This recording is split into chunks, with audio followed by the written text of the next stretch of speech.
Order! Order! We start with presentation of the bill. Secretary Jonathan Reynolds. Wait to move.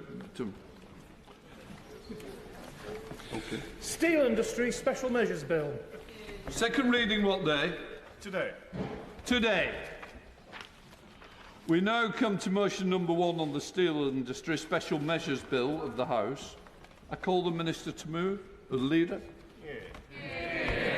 Thank you very much, Mr. Speaker. I beg to move the motion standing in my name, and I don't intend to detain the House for long, as we've got an important debate to follow. But can I put on record my thanks to you, Mr. Speaker, for agreeing to recall Parliament today. As ever, you've been incredibly accommodating and understanding. You recognise the scale and urgency of what we need to do today, and I know these are very important matters to you personally and to the House as a whole. Can I also thank the House staff, Mr. Speaker, who've responded quickly and professionally to facilitate this extraordinary meeting of the House, and to all those colleagues who are here at such short notice today. We meet in these special circumstances because the Government needs to act decisively, at pace and with urgency to ensure that the steelworks blast furnaces of British Steel are maintained and kept going, saving thousands of jobs and securing our domestic production of virgin steel. The Secretary of State will shortly set out the powers he needs to do this through the Steel Industry Special Measures Bill published online this morning. If the House agrees to this business motion, the arrangements for today provide for second reading, committee report stage and third reading to be considered by this House until 2 p.m. The House will then wait to consider any messages from the Lords today before adjourning again until Tuesday the 22nd of April. I also send our thanks to members and staff in the House of Lords for recalling today. Members may be aware that the Lords sits from 12 p.m. for a take-note debate on the Government's proposals before it is also expected to consider all stages of the bill today. Mr. Speaker, I hope that all members can work constructively together on the passage of this bill, and I'm very grateful to you for facilitating this important request. I hope members will agree this motion, and I commend it to the House. The question is as on the order paper. Acting Leader of the House, Alex Belka. Thank you very much, Mr. Speaker, and I associate my remarks, this side of the House with the remarks that the Right Honourable Lady has made about staff coming in today. We're incredibly grateful to them. I'm sure we're going to hear a lot about urgency today, Mr. Speaker, moving at pace and the rest of it, but the truth is that the Government has made a total pig's breakfast.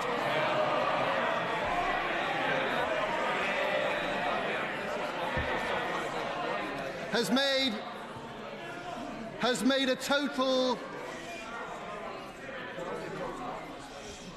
a total pig's breakfast of this whole arrangement. The fact of the matter is, anyone who has been paying any attention to this story over the past few months has known this was coming down the track. The House was sitting.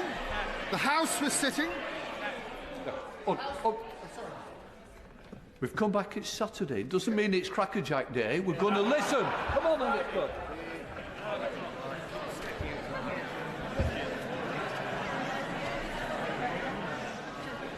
The House was sitting on Monday and on Tuesday, and on those days, my honourable friend from Brigg and Immingham raised just these issues. The fact of the matter is the Government, as ever, when negotiating, makes bad deals for Britain, and it is making a bad deal. It is a huge discourtesy to the House that we have only seen this bill for 90 minutes before the rise, before we have come to sit. Far-reaching powers are being given to the Government. Far-reaching powers not seen in legislation really in the past 40 years, Mr. Speaker. I very much hope that the Government will apologise for the way in which it has done things, for the way in which it has taken its eye off the ball yet again, and the way in which it has negotiated badly for the British people. Thank you, Mr. Speaker. The question is as on the order paper. As many are of that opinion say aye. Aye. Of the contrary, no. I think the ayes have it. The ayes have it. The clerk will now proceed to read the order for the second reading of the bill pursuant to the order agreed by the House. Steel Industry Special Measures Bill, second reading. Now. Right. I remind members that under the order of the House of today, notices of amendments and new clauses to be moved in committee of the whole House may be accepted in person by the clerks of the... This is very serious. In committee of the whole House and may be accepted in person by the clerks at the table in the chamber before the bill has been read a second time. The deadline for amendments to be tabled in this way is 12 noon. Any amendments to be tabled to the bill will be treated as manuscript amendments, which means that only those amendments tabled before 12 noon and selected by the chairman for debate at committee stage will be distributed and published. I call Secretary of State Jonathan Reynolds to move the second reading. Thank you, Mr. Speaker. I beg to move that this bill be now read a second time. Mr. Speaker, we meet under exceptional circumstances to take exceptional action in what are exceptional times. Our request to recall Parliament was not one we have made lightly, and I am grateful, genuinely grateful, to honourable members on all sides of this House for their cooperation and for being here today as we seek to pass emergency legislation that is unequivocally in our national interest. I would also like to particularly thank the staff here in Parliament for facilitating today. I would like to thank the Prime Minister, the Chancellor and the Home Secretary for their support. Indeed, the only reason we can take this action today is because of the restoration of economic stability and the dedicated resources for steel in the last budget. I would like to recognise my honourable friend for Scunthorpe and the honourable member for Brigg and Immingham and for all my honourable friends from Teesside for their advocacy and engagement on behalf of their constituents throughout this matter. As honourable members will know, since taking office, this government has been negotiating in good faith with British Steel's owners, Xingye. We have worked tirelessly to find a way forward, making a generous offer of support to British Steel that included sensible, common-sense conditions to protect the workforce, to protect taxpayers' money, and create a commercially viable company for the future. Despite our offer to Xingye being substantial, they wanted much more, frankly, an excessive amount. We did, however, remain committed to negotiation. But over the last few days, it became clear that the intention of Xingye was to refuse to purchase sufficient raw materials to keep the blast furnaces running. In fact, their intention was to cancel and refuse to pay for existing orders. The company would therefore have irrevocably and unilaterally closed down primary steelmaking at British Steel. Now, I want to make absolutely clear that separate to any conversation about a possible deal to co-invest in new facilities, the British government offered to purchase raw materials in a way that would have ensured no losses whatsoever for Xingye in maintaining the blast furnaces for a period of time. A counter-offer was instead made by Xingye for us to transfer hundreds of millions of pounds to them without any conditions to stop that money and potentially other assets being immediately transferred to China. They also refused a condition to keep the blast furnaces maintained and in good working order. Now, even if I had agreed to these terms, I could not guarantee that further requests for money would not then be made. In this situation, with the clock being run down, doing nothing was not an option.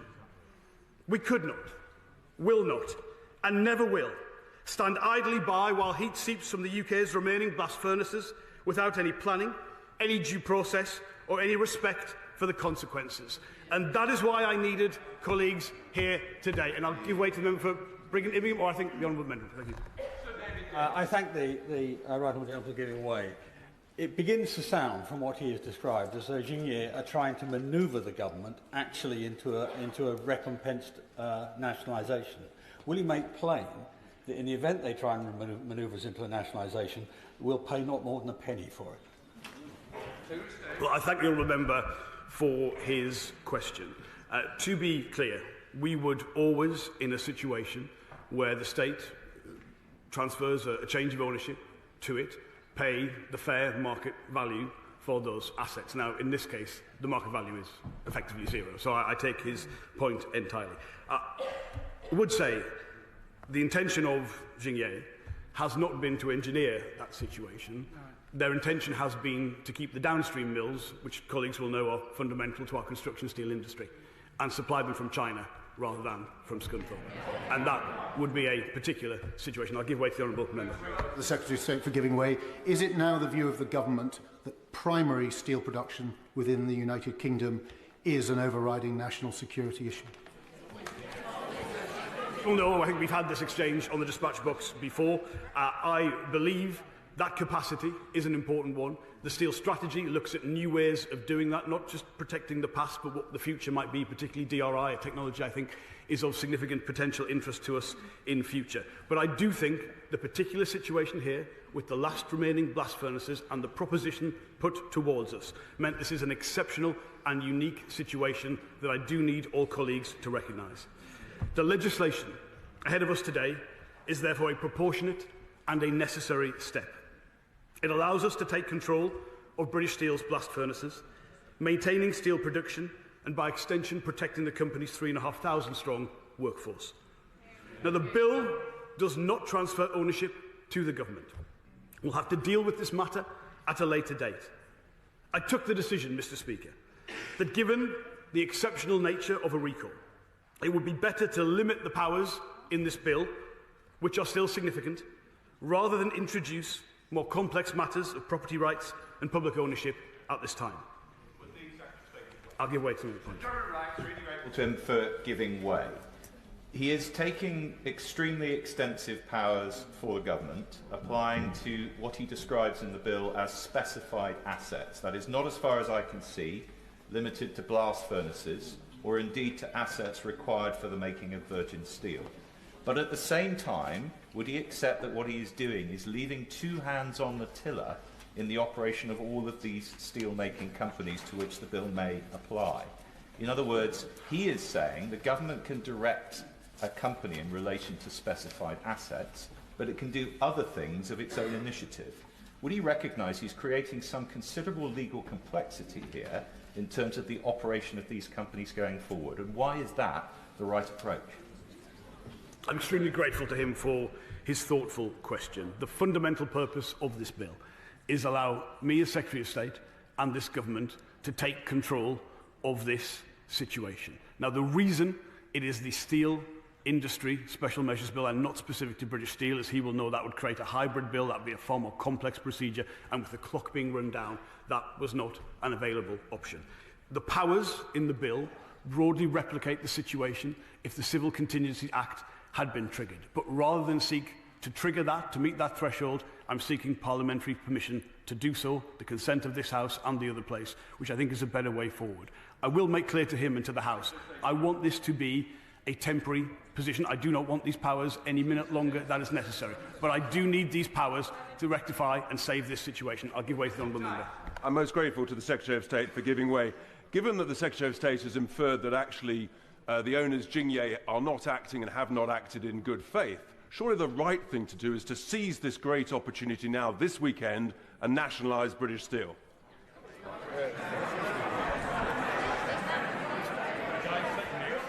Mr. Speaker, I want to be clear that a transfer of ownership to the state remains on the table. And it may well, at this stage, given the behaviour of the company, be the likely option. But also, our aspirations for British Steel remain a co-investment agreement with a private sector partner to secure that long-term transformation. The action I seek to take today is not a magic wand or a panacea. The state cannot fund the long-term transformation of British Steel itself, nor would it want to do so.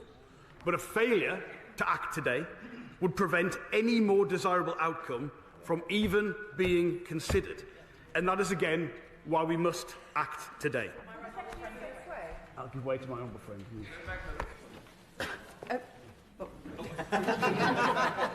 Thank you, Mr Deputy Speaker, and I applaud my right honourable friend. Mr Speaker. Mr Speaker, it is a Saturday, forgive me, I very rarely. Thank you, Mr Speaker, and I applaud my honourable friend for his decisive action in this matter. The bill, I've only had a chance to read it for 10 minutes, talks about compensation. That is not a criticism, Mr Speaker, it is the natural procedures of this House. It couldn't be laid, of course, until first reading. But it talks about compensation, and I hear his point made that he's not planning to take over and run this, and that's not the desirable option. But has he done some sort of impact assessment on the potential range of costs to the taxpayer in these circumstances? Grateful to her. I think she referenced what is Clause 9 or perhaps 10 of the bill, the compensation clause. Now, again, let me be clear. This is a clause that we would put in to any bill. We are not Russia. We do not sequester assets. This language, this clause, this legal definition is something we would use in most standard procedures. But going back to the question from the honourable member opposite, the effective market value of this company is zero. So there's no inconsistency between those 2 points. I think my honourable friend was coming in, then I'll make the vote. Thank you, Mr Speaker. What is happening today is something that mining communities like Swadlincote in my constituency of South Derbyshire will be feeling deeply in their soul, because this is something they could have only have dreamt of back in the 1980s, when they wanted a government that had their backs and prioritised the national interest, and instead they had a Conservative government that sold them down the river. So does the Secretary of State agree with me that this is a pivotal moment in our history where it's a Labour government prioritising our people and the national interest? I'm grateful for that question. This is a significant moment. This is a significant moment because how a country handles economic transitions, it's not about nostalgia for the past. You have to embrace the future, but how you help your people, your industry, your nation get to that point is key. And I come from those similar places. We have not managed these transitions particularly well in the past. And the prospect this weekend of us meeting to discuss the potential loss of thousands of jobs, this is what was on the line. The fact that we do not accept that and will do things differently, I think, is a welcome change. I'll give way to the honourable member. I'm grateful for the Minister giving way. We will scrutinise this bill today, but we want to do that in a very constructive fashion. But does he agree with me, given the huge damage that President Trump's tariffs have done to the British steel industry, accelerating this crisis, that any member of this House who actually campaigned for President Trump's election and cheered him on has behaved shamefully unpatriotically and should apologise to British steelworkers? Extremely grateful to the honourable member and the presence of his party here today. He'll not draw me on the other principal issue we've been dealing with at the Department of Business and Trade the last few days. But to be clear, the issues around British Steel are more than the imposition of tariffs. The tariffs are not welcome. I don't think there's a justification for those tariffs to be put in place. And I do believe it is in our interests, of course, but also the US's interests, to agree a position with us that removes those tariffs to the interests of steelworkers. I'll give way to the honourable member. I'm grateful to the honourable gentleman, and I fully understand the nature of what he's bringing forward, and I also understand some of the requirements for speed in his case particularly, but we can argue about whether this should have been done before. But my intervention really is, having quickly looked through the bill, I don't see a sunset clause in here. Yeah. And the reason why I ask that is not because I have to set a particular date, and the government should. It brings the government back here to debate whether they should extend that process, and puts therefore a reasonable limit on government activity without debate. So I wonder if you could explain why there is no sunset clause in this bill. Absolutely understand and welcome the question from the honourable gentleman. I make clear I don't want these powers a minute more than is necessary. I cannot say at the minute, when we drafted this bill, the time frame that they were required for, but I will endeavour and commit at the dispatch box to keep the House updated. Perhaps I may ask the Select Committee for their involvement around that in order to make clear how long we believe. And just to be absolutely specific, where we make an order in relation to control of a steel undertaking, once that control has been established and is no longer required, we can revoke those regulations as well. Mr. Speaker, I know there's huge interest. If I could just make a little more progress and then some of these matters may be dealt with.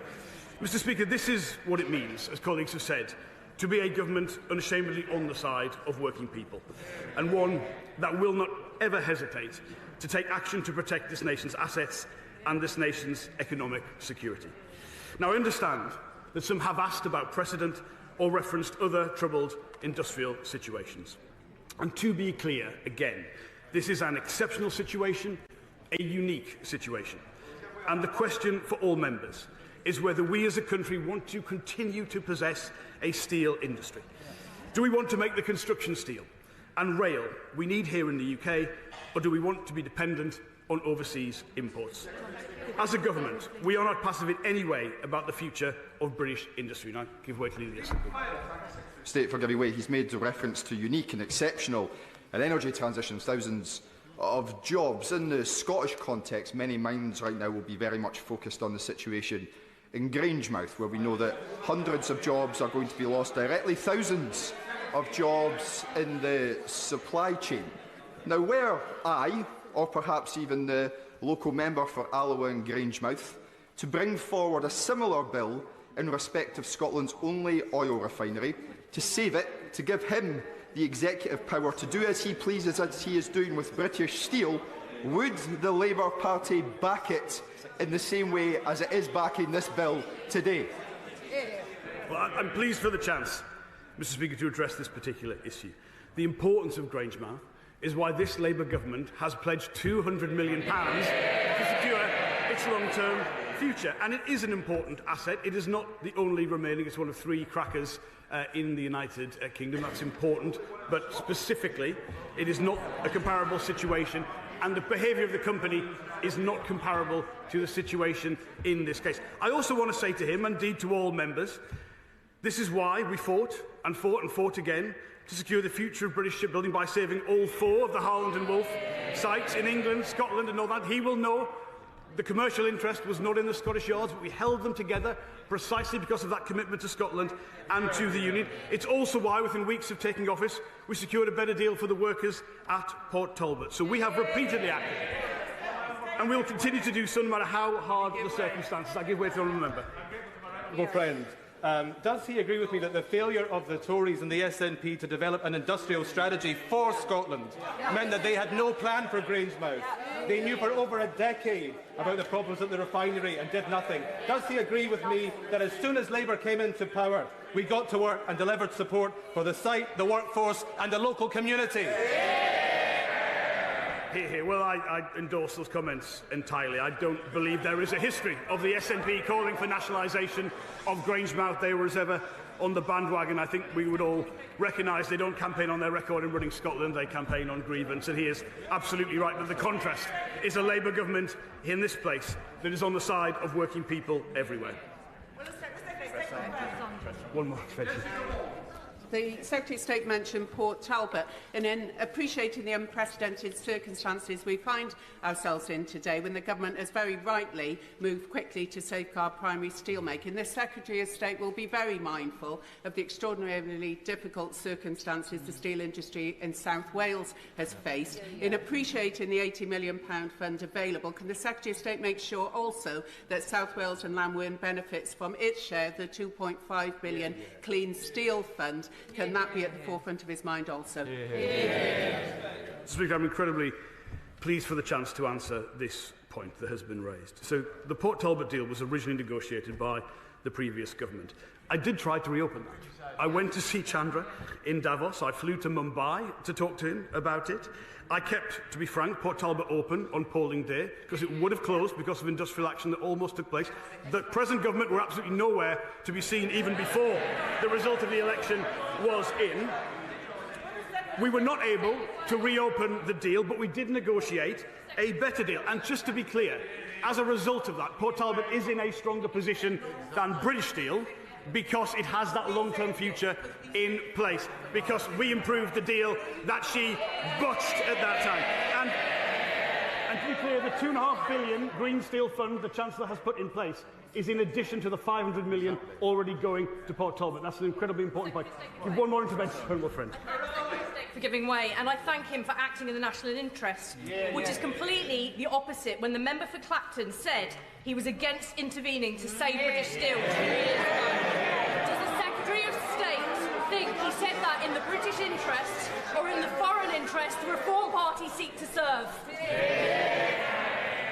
Well, I believe that is on the record. I'm hoping perhaps to convince all colleagues today to support this action in the national interest.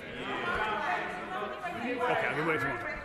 When the blast furnaces in Port Talbot closed down in September last year, his government could have taken exactly the same legislative action as they are choosing to do today. We will be endeavouring to amend this bill to include England and Wales, because there is still the opportunity here for his government to make a real difference to the community of Port Talbot and the 2,800 jobs that have been lost there.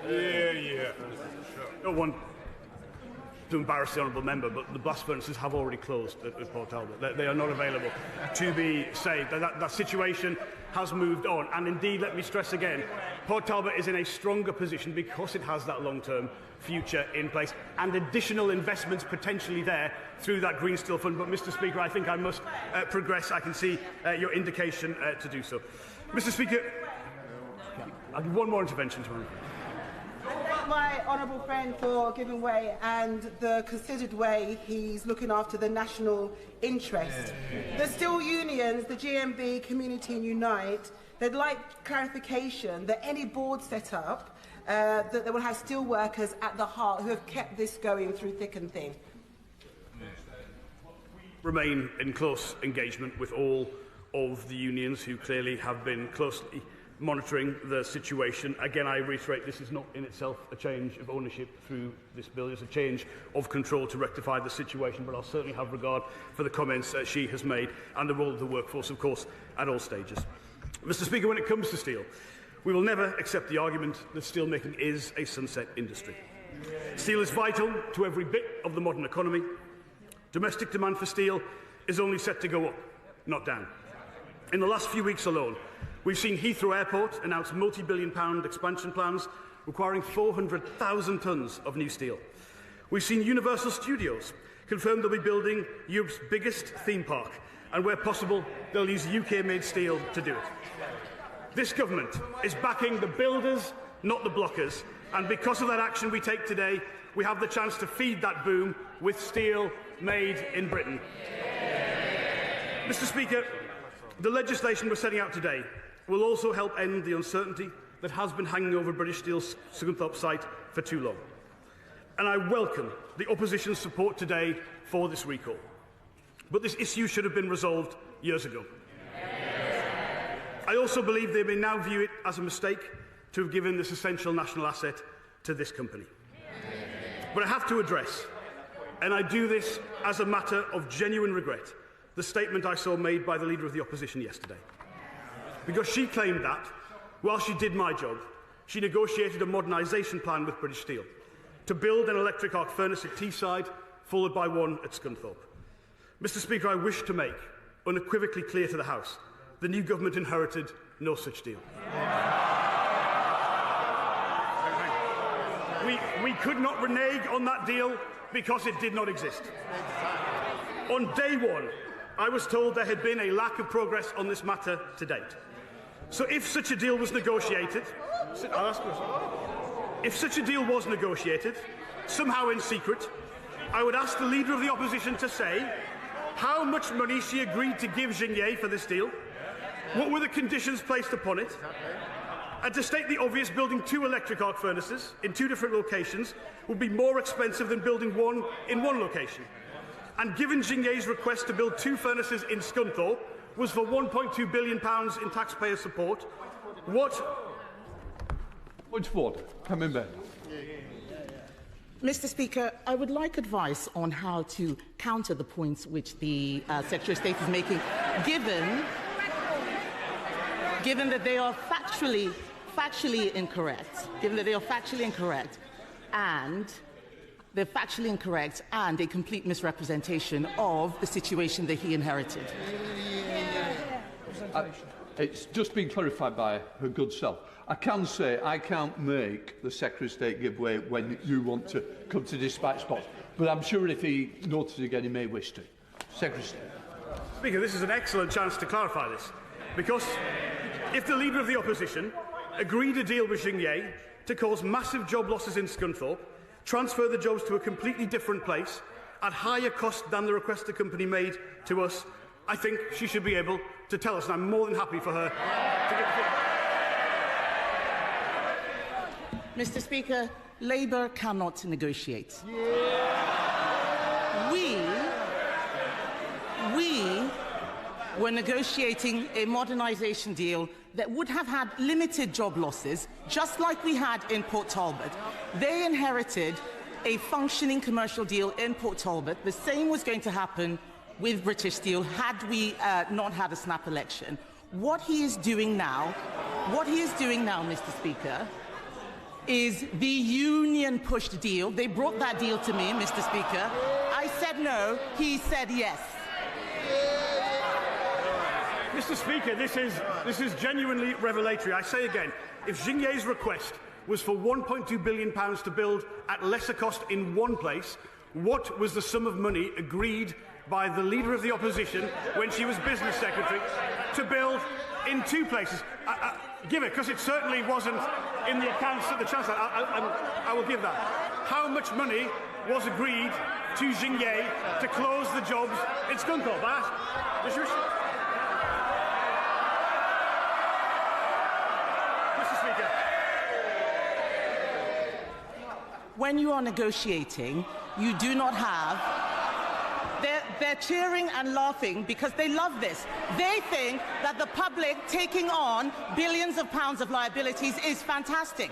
We had not finished the negotiation, so there was no amount. But it would have succeeded better than the terrible plan that he's got now. Well, Mr. Speaker, I believe our friends in the press will follow that up and find out exactly how much money the Leader of the Opposition secretly promised to Xingye to transfer those jobs out of Scotland. I think it might be wise, honourable members, on all counts, for that statement to be withdrawn. Mr. Speaker, the situation we inherited across the board on assuming office is one where most of our foundation industries were in some substantial difficulty. Since 2010, UK crude steel production has almost halved, and we know that rebuilding our steel industry after years of neglect will be a challenge. But it is one this government has grasped. Whether it is last intervention. Grateful to my right honourable friend for giving way. Both he and I were in this House in 2015 when the party opposite sat on its hands and kissed goodbye to the Redcar blast furnace, and with it the state-of-the-art coke ovens that could have resolved this situation today. But before he sits down, could he say something about the Xingye activities at Lackenby and at Skinnygrove and how they will be impacted by his announcement today? I'm really grateful he's been able to put that point on the record for his community and to avoid the kind of situation we've seen in lots of industrial communities, to be frank, over the years. This is why we take this action today in the national interest, to provide that bridge, that possibility to the future. And specifically, in relation to the downstream mills, I mean, look, even if we were willing to accept a situation where they were supplied from a foreign country, in this case, the confidence of consumers, of businesses around that would surely be put at risk, and it would bring into question the entirety of British Steel's workforce and business, and a huge part of our strategic assets. And that is, again, why this decisive action today is necessary. I'm going to continue, Mr. Speaker. I'm conscious of the speakers. Okay, I'll give way to them. Thank you, Speaker. I thank the right honourable gentleman for giving way. He said that steel production is strategically important, and I agree with him. He said we should be avoiding having to be reliant on imports, and I agree with him. But his government blocked production of the raw material metallurgic coal mine in the northwest. So will he now be going back to his colleagues in government and the company to encourage them to reapply so we can have security not just of steel making but of the raw materials that we need to make? She'll know the company themselves brought into question whether that coal was the right grade for blast furnace supplies. And I remember the debate, several debates in this place about that. I should also make clear, and I think honourable members understand this, we're talking about two blast furnaces that date from the 1930s and the 1950s. We've got to be looking to the future as well, to new technology, to new investments, and that is crucially why having the dedicated resources this government has put in to steel is why we've got the chance to look with optimism to the future. Our steel industry in the UK is an outlier in the sense it is a much smaller proportion of our overall economy than you'd find in any comparable major economy. So of course there is potential there, but we should look to the future, and I'd be more than willing to work with her as a local MP to do so. Mr. Speaker, one last time, then I will go. Secretary of State for giving way. Will he, once he's got the powers in this bill, I really would urge him to use them decisively and swiftly. But then we need to look to the future, as he said. Once we've secured Scunthorpe's future, we need to discuss what happens next, and that's clean energy and investing in that global clean energy, which the UK really could succeed. But will he agree with me that the people of Scunthorpe have upheld their end of the bargain for decades, and now it's time that we in this House make sure that we honour our end too? I think honourable members put that extremely well, if I may say. The people who have held the backbone of construction steel in the UK for decades deserve better treatment than they would have had if Parliament was not recalled today to take this action, and I believe we should all bear that in mind. Mr. Speaker, whether it is at Port Talbot, whether it is via our upcoming steel strategy, whether it's via our work to improve public procurement, or in the introduction of our industrial strategy to tackle the most thorny issues of industrial competitiveness. Where others have shied away, this government has stepped up. Let me conclude by saying, Mr. Speaker, steel is fundamental to Britain's industrial strength, to our security, and to our identity as a primary global power. Today's legislation will help ensure that we can retain that steel-making capability here in the UK, both now and for years to come.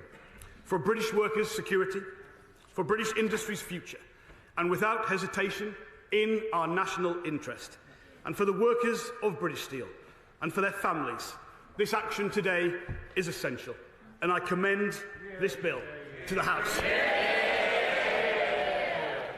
The question is the bill will now be read a second time.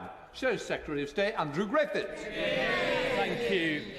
Thank you, Mr. Speaker, and I thank the Secretary of State for taking the time to brief me last night ahead of today's sittings and for sight of today's statement.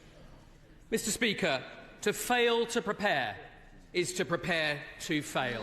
What a way to proceed. Only the sixth occasion since the end of the Second World War, recalling Parliament to debate a bill published only 90 minutes ago.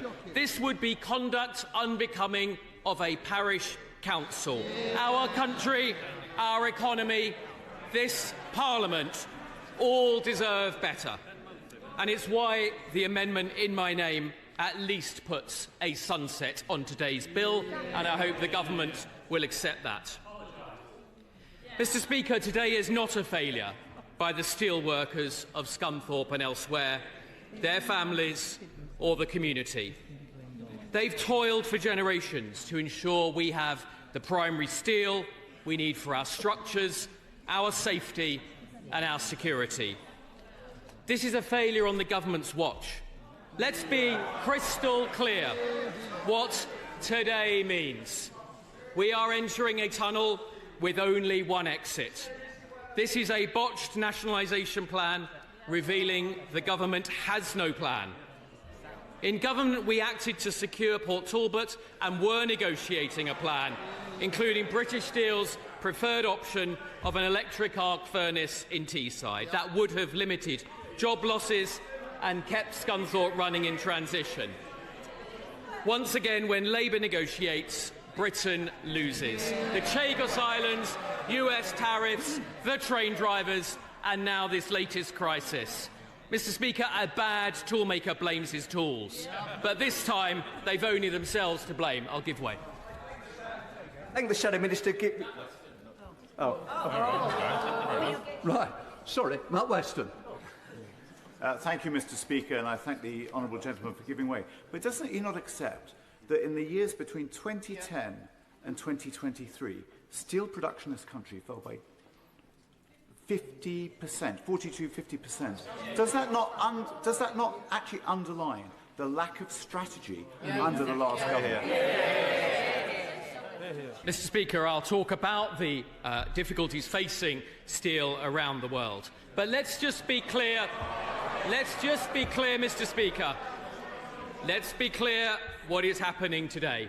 And, Mr. Speaker, the British people must not have lost their winter fuel allowance and their disability benefits in order that China can walk away from its liabilities, leaving British taxpayers picking up the bills. Mr. Speaker, steel needs energy, and energy needs steel. No one denies that steelmaking has been difficult for some time, but Scunthorpe is the victim of a dishonesty that pretends it is better for the environment to ship coke halfway around the planet than from down the road, and an energy policy that has driven costs higher than any competing nation. No one is more responsible for this than the Energy Secretary and the Prime Minister who appointed him. Millions of other businesses. I'll give way. I'm grateful to my right honourable friend.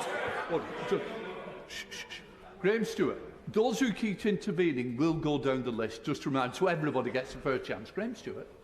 I assume that applies after the warning, Mr. Speaker. I'm Johnny. Thank you, Mr. Speaker.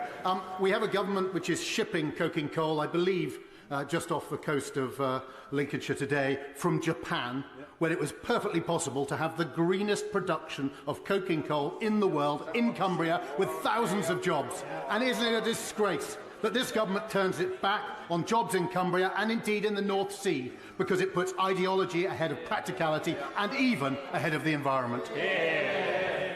Well, my right honourable friend is absolutely right, and sad to say, Scunthorpe is the victim of exactly that policy, putting ideology before the interests of British interests. Mr. Speaker, now we'll make some progress. Millions of other businesses are also struggling with their energy bills. It's why the Chancellor's tax choices have been so devastating. Steel may be the first domino to topple, but glass, chemicals, cars and concrete are other industries at risk. Does the Prime Minister envisage a whole series of Saturday sittings, or will he change course today and cut energy costs now, not in 10 years' time when it's too late? I can wait till the... I thank the Shadow Minister for giving way. We are hearing about the efforts of the previous government to save British steel, and we have found somewhat a confusing account about the deal that the now Shadow Leader of the opposition has negotiated. If such a deal existed, can we perhaps see a record of any of that? Well, I think my colleague, the Right Honourable Member for Saffron Walden, has been extremely clear that the deal was being negotiated. And the point about a deal being negotiated is that that deal will be concluded after the election. Mr. Speaker, let's make some progress. Mr. Speaker, it didn't need to be this way. The Honourable Member for Brigham-Ingham has been warning of a growing threat since last September. The Mayor of Teesside has been asking the government to present their plan for steel for months. Rob Waltham, the leader of North Lincolnshire Council, has done all he can to support steel making in Scunthorpe. And on the 4th of April, Ed Conway of Sky News showed the world that we were just days away from the risk of furnaces shutting down. But the government didn't listen and they didn't act. It's been almost 10 days since Parliament debated a substantive piece of government business. Rather than this rushed minute-to-midnight bill, we could have used that time for proper debate, a proper process and proper scrutiny. It's indefensible incompetence. Despite years to prepare, it's clear they came into office with no plan. There is no steel strategy. There is no industrial strategy, there is no export strategy, and now we have this botched nationalisation. The Secretary of State says his preference is to find a commercial partner. But let's be serious. Does the government think this is likely after attacking business with a 25 billion jobs tax and his bill to create the most hostile environment for employers since the 1970s. In case the Chancellor hasn't noticed, on her watch, all of the flow is investors leaving this country. I'll give way to the Honourable Lady. I thank the Shadow Minister for giving way.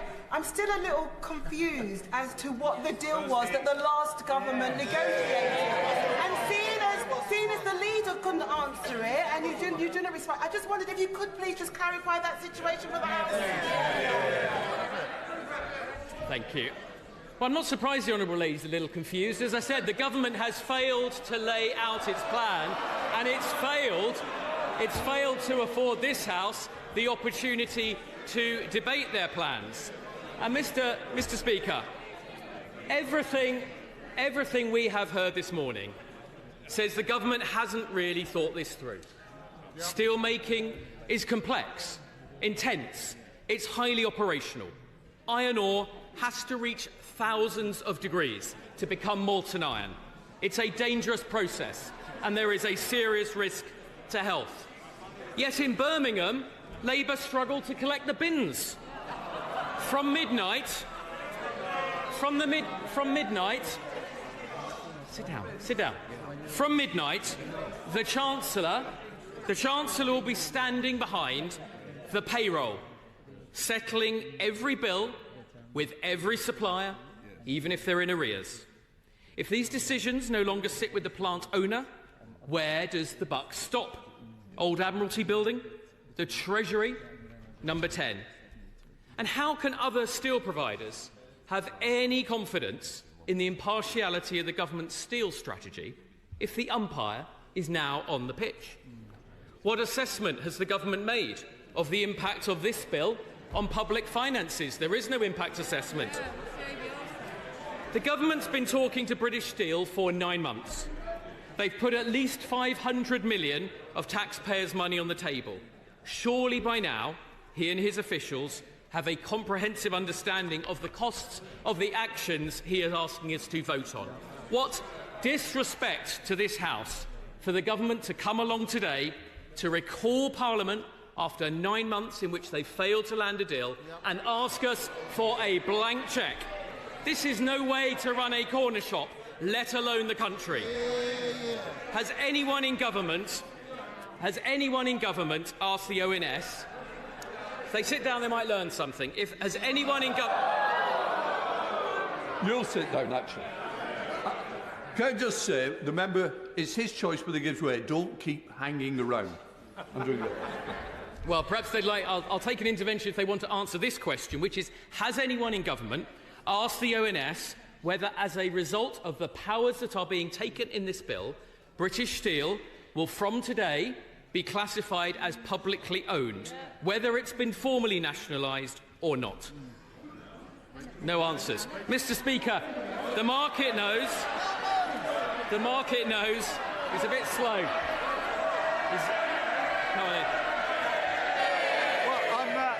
I'm grateful to him for giving way. It's a very relevant question to ask, given he was Boris Johnson's business advisor when the Xinjiang deal was being negotiated. Can he tell us what advice he gave to Boris Johnson about whether to accept that deal? Well, disappointingly, no answer to my question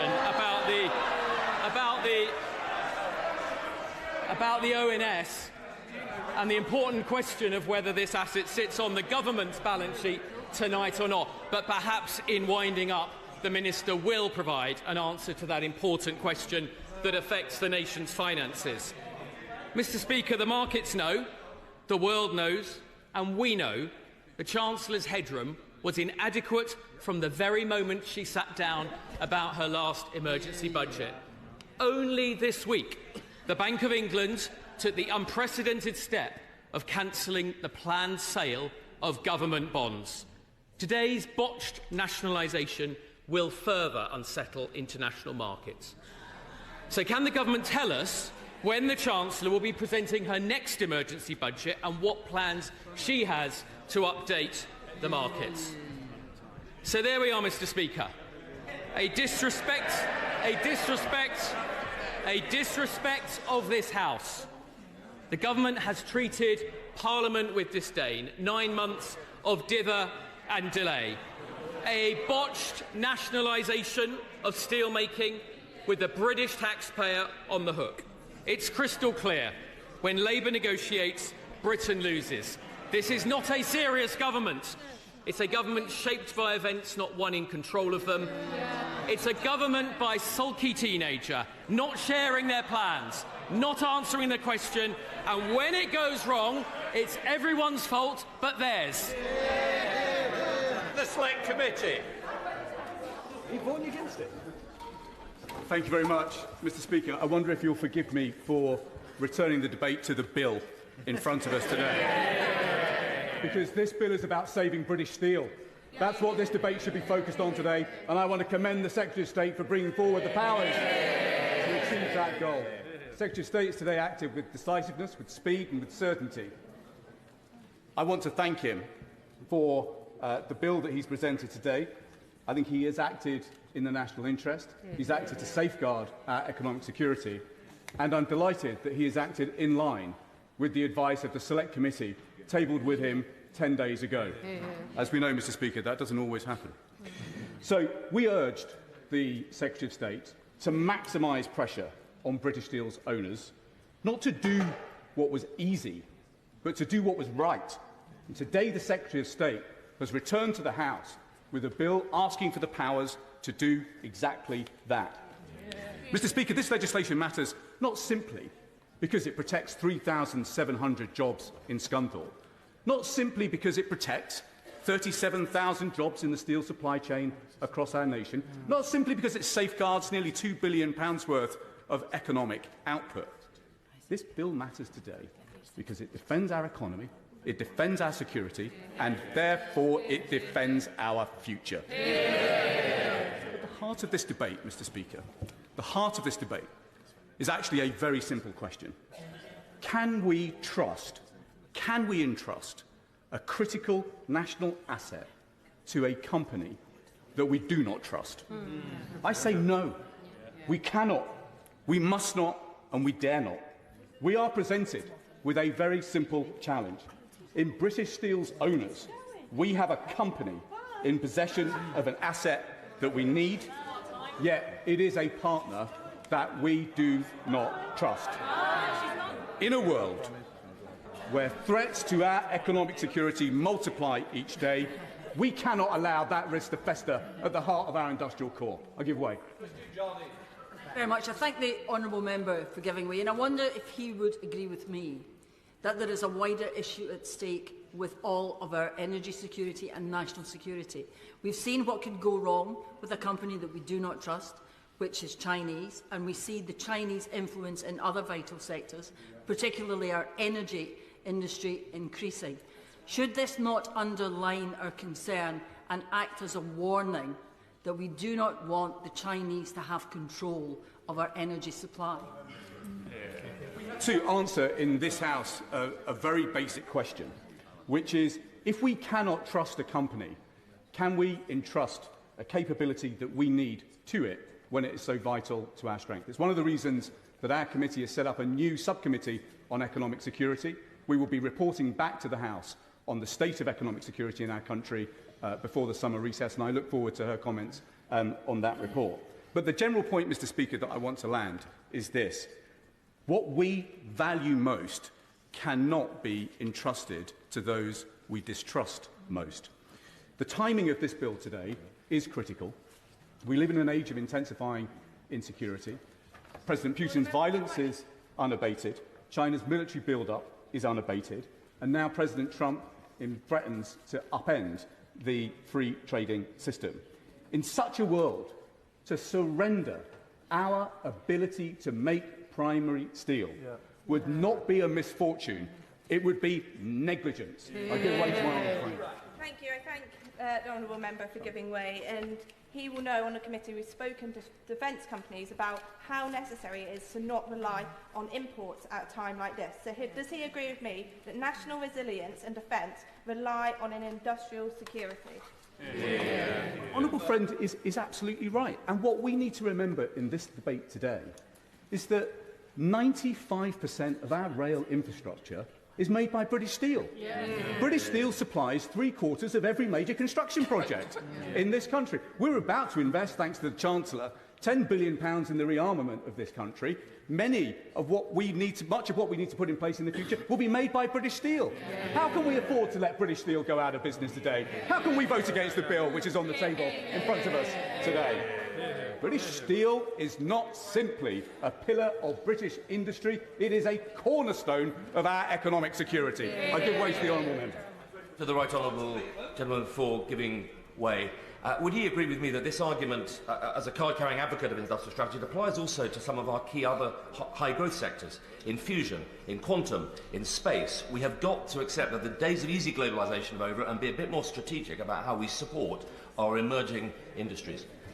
Mr. Speaker, you know that I could answer that question all day, and you will rule me out of order, and I'm going to confine my remarks to the bill that is on the table in front of us. But I agree with the honourable gentleman. He is absolutely right, and that is why we have got to work harder across this House to build a consensus about the big calls that we need to get right for our future. Right now, British Steel, I will in a moment, British Steel faces significant headwinds. Not just Chinese steelmakers flooding the market, but the new 25% tariff that we have from the United States. And we've got to now rise to the challenge of decarbonisation. And yet, in this House, we have got to keep our eyes on the prize ahead of us. The Chancellor has just committed £100 billion worth of capital investment. We are building affordable homes at a pace not seen in decades. We are investing £10 billion in defence. There is a market to seize, but only if we have the means to supply it. British Steel cannot profit from Britain's future if Chinese firms are allowed to kill it today. Give way to the honourable member. The member for giving way, and I agree with him that we need a steel industry in Britain, and I agree with him that we need to invest in it. Does he not think that today we could be going a bit further and instead of this temporary measure actually taking the whole steel industry into public ownership so it can be what it has always been, the bedrock of manufacturing industry in Britain, and give us security for the future, free from market forces? Well, the right honourable gentleman may well be right, but this is the second key point that I wanted to just land, Mr. Speaker, because the truth is, Jingyi is a mess. The reality is this company has failed to publish accounts since 2021. 2 auditors have resigned. One cited material concerns about its ability to remain a going concern. Inventories can't be verified. Cash flow statements are missing. The company is not acting in good faith, and that is why the Secretary of State is right to take the powers that he's asking for today.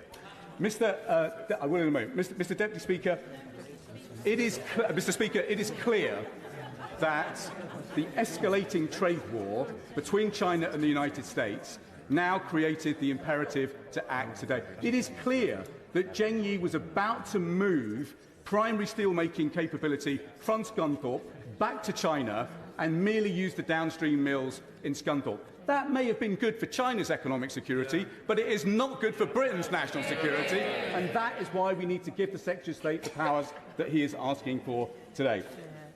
Mr. Deputy Speaker, in conclusion, the options on the table are very simple. The Secretary of State could do nothing, and they would watch the furnaces close. They could hope, but hope is not a strategy. Or they could act, as they have done today. They have acted with strength, decision, for the long-term interest in our country, and this House should give the Secretary of State its full and unabated support. Liberal Democrat spokesperson Daisy Cooper. Thank you, Mr. Speaker. Recalling Parliament today is absolutely the right thing to do.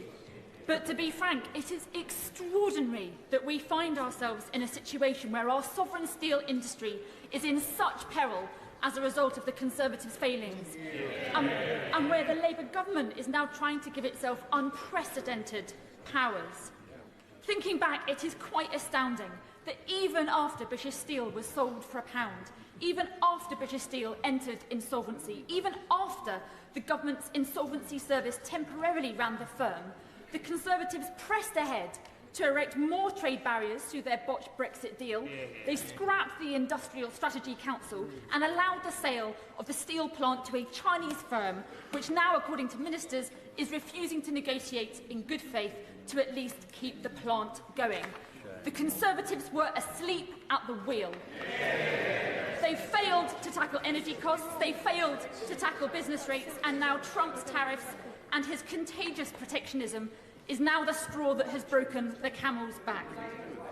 I will. Good on Lib Dems, thank you. Would the Honourable Lady also agree with me in 2015 they were in government when the steelworks in Redcar closed and thousands of people lost jobs?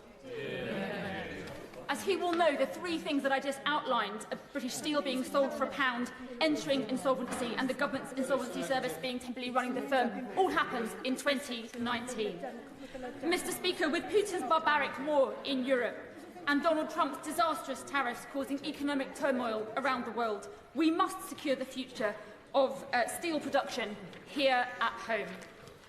We Liberal Democrats welcome the sense of seriousness and urgency shown by the government in recalling Parliament. We must work together to rescue our steel sector and the tens of thousands of jobs that rely on it, directly and indirectly. But under the terms of this bill, the Secretary of State is giving himself huge and unconstrained powers which could set a very dangerous precedent. I urge the Secretary of State, in the strongest possible terms, to make a simple commitment today that the powers that he is giving himself will be repealed as soon as possible, within 6 months at the latest, and if they are still required after that, whether he will come back to this House to ask for another vote if he wants to extend them. Well, the Honourable Member for giving way, and as I've tried to articulate in my opening speech and second reading, I understand the gravity of it. I think also that puts some context to the demands for further powers to be included in this bill. I think the limitation, wide as they are, is the right measure, but I'll give her that absolute assurance and I'll seek to do exactly that. I'm incredibly grateful to the Minister, for Secretary of State, for giving that assurance. And it is important for the very reasons that I will outline in terms of what the powers actually do. Clause 34A gives the Secretary of State the power to break into anywhere to seize assets. Clause 34C gives the Secretary of State the power to take whatever steps that he considers appropriate, not what a court or a reasonable person might consider to be appropriate, but what the Secretary of State considers to be appropriate to seize or secure the assets. Under the section on offences, Clause 4.3 makes it a crime for anyone not to follow the instructions of the Secretary of State or to refuse to assist the Secretary of State in taking those steps without a reasonable excuse. But a reasonable excuse is not defined in this bill, no examples are given, and quite frankly, it is very hard to work out what defence of a reasonable excuse might be accepted, given that under 34C, it is whatever the Secretary of State himself considers to be okay. In the section on indemnities, Mr. Speaker, Clause 6.1 appears to give the Secretary of State and potentially any other person who is with him, a police officer, a civil servant, border force, immunity from prosecution for using any of these wide-ranging powers. These powers are unprecedented and they are unconstrained, and I am grateful to the Secretary of State for saying that is precisely why he will intend to repeal these powers as soon as possible. Mr. Speaker, more broadly, the government must now also bring forward plans to guarantee the future of this vital sector. We know the steel industry is surrounded by crippling uncertainty, and after decades of underinvestment and a shocking indifference to our sovereign economic security, the previous Conservative government has left our sovereign national capacity on steel diminished and endangered. Yet there is no chance that the UK demand for steel will disappear. How absurd, how irresponsible is this, that we have a sustainable and enduring long-term market for British steel, but that our supply could keel over in a matter of days because of the failures of that failed party. So looking ahead, Mr. Speaker, let us remember that saving Scunthorpe is necessary but not sufficient. There have been very significant discussions about the future ownership structure of this company, and given the very precarious fiscal position that the government finds itself in, it is important that all options on ownership are put on the table so that this House can take an informed decision about what it means for the public finances. So I hope that the Government will make a commitment that in the coming weeks they will bring forward a report which will set out options for future ownership of the plant. Looking ahead, Mr Speaker, there are many big questions that remain unanswered. Will the Government immediately designate UK-made steel a nationally strategic asset? Will the Government be using direct reduced iron? Will that form part of the UK's plans alongside protecting the production of virgin steel at Scunthorpe?